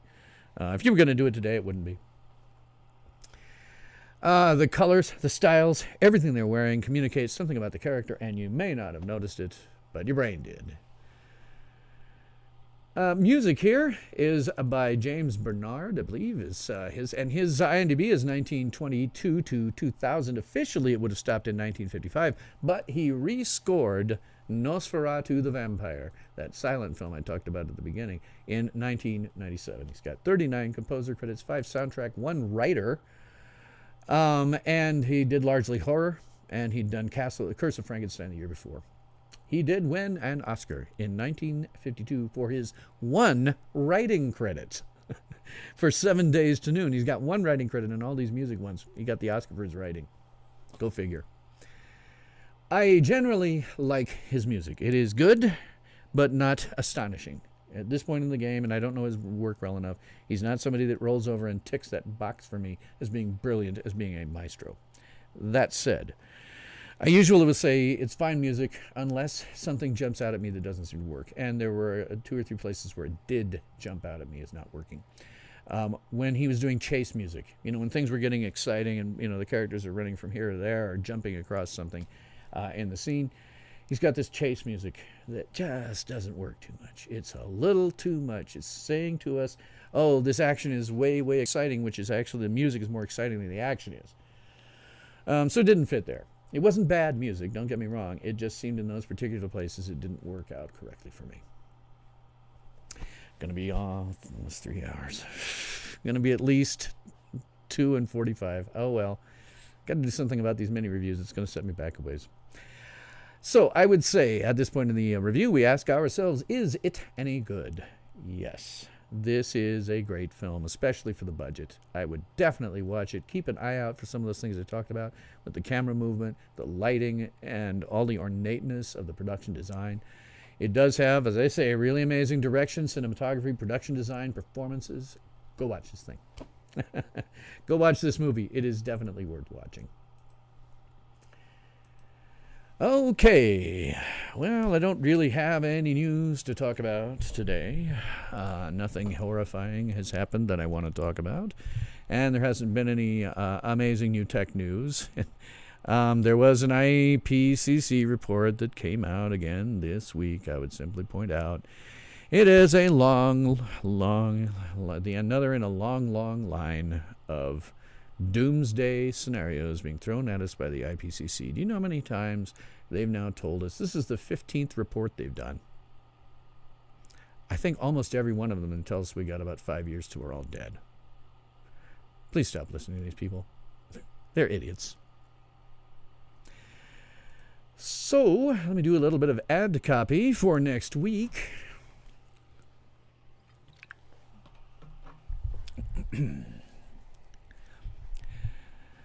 Next time on Tales from SYL Ranch. It's Montgomery, Alabama, 1953. The doctor and her friends encounter a seamstress by the name of Rosa Parks.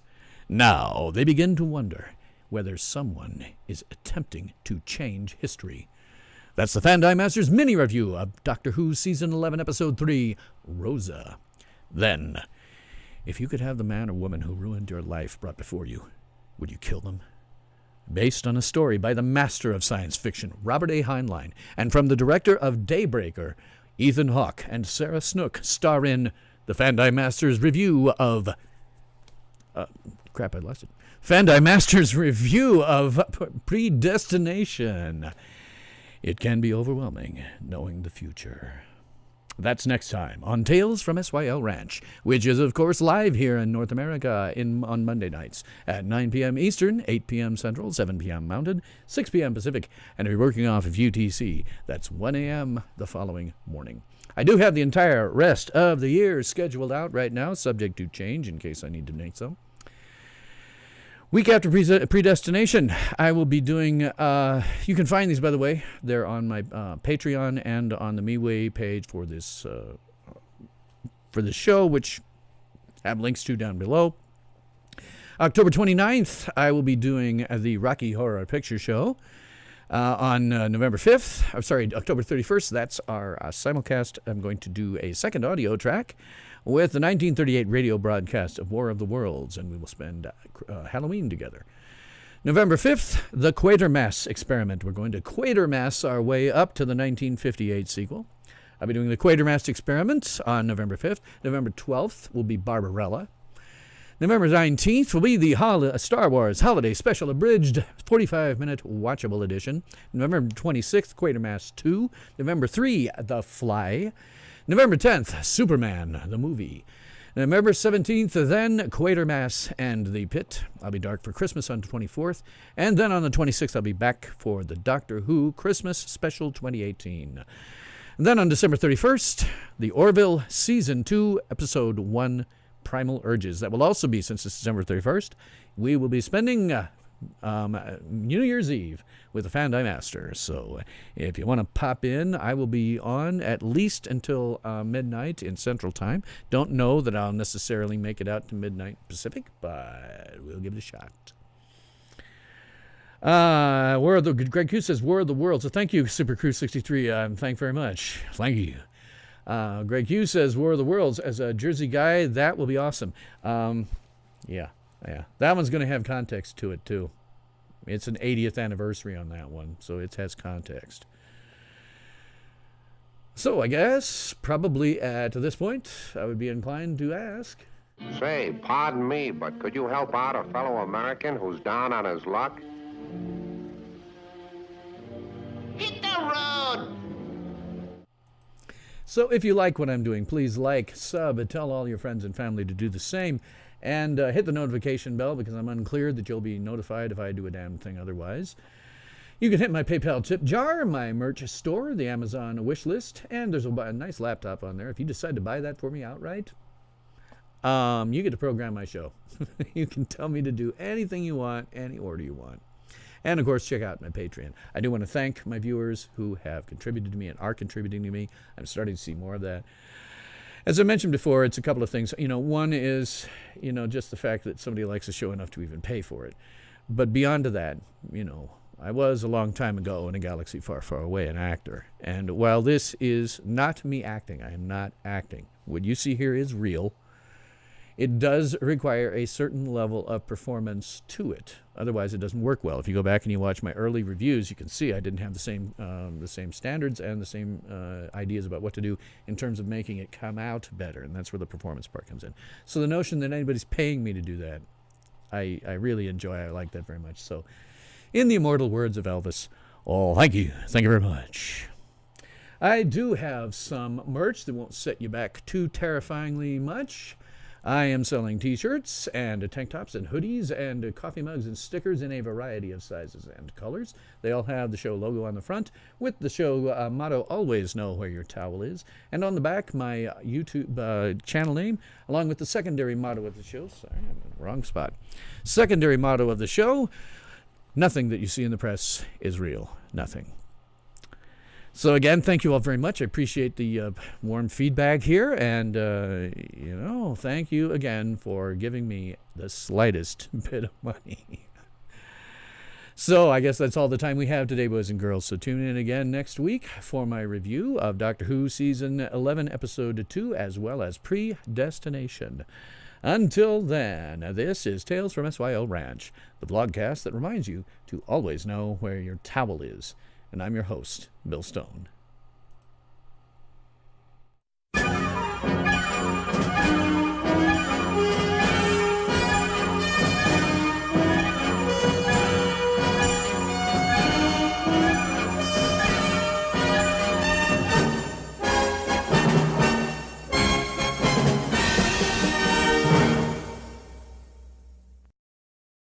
Ultimate power in this world has always been one simple thing: the control and manipulation of minds.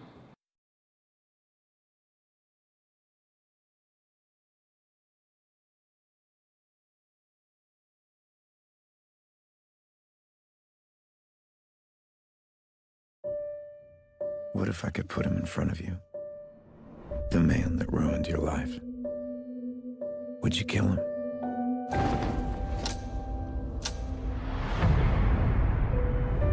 By the time you listen to this, 7 years will have passed. Here you are, at the beginning of your new life. It can be overwhelming, knowing the future. So what, you're a cop? I'm a temporal agent. We prevent crime before it takes place. What is it? It's a time machine. Don't ever exceed the jump limit. It can be problematic.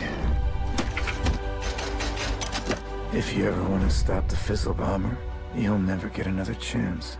Time, it catches up with us all.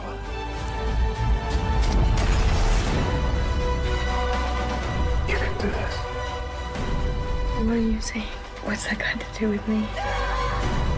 You're the only one given to the world through a paradox. You must lay the seeds for the future. I know where I come from, but where do all you zombies come from?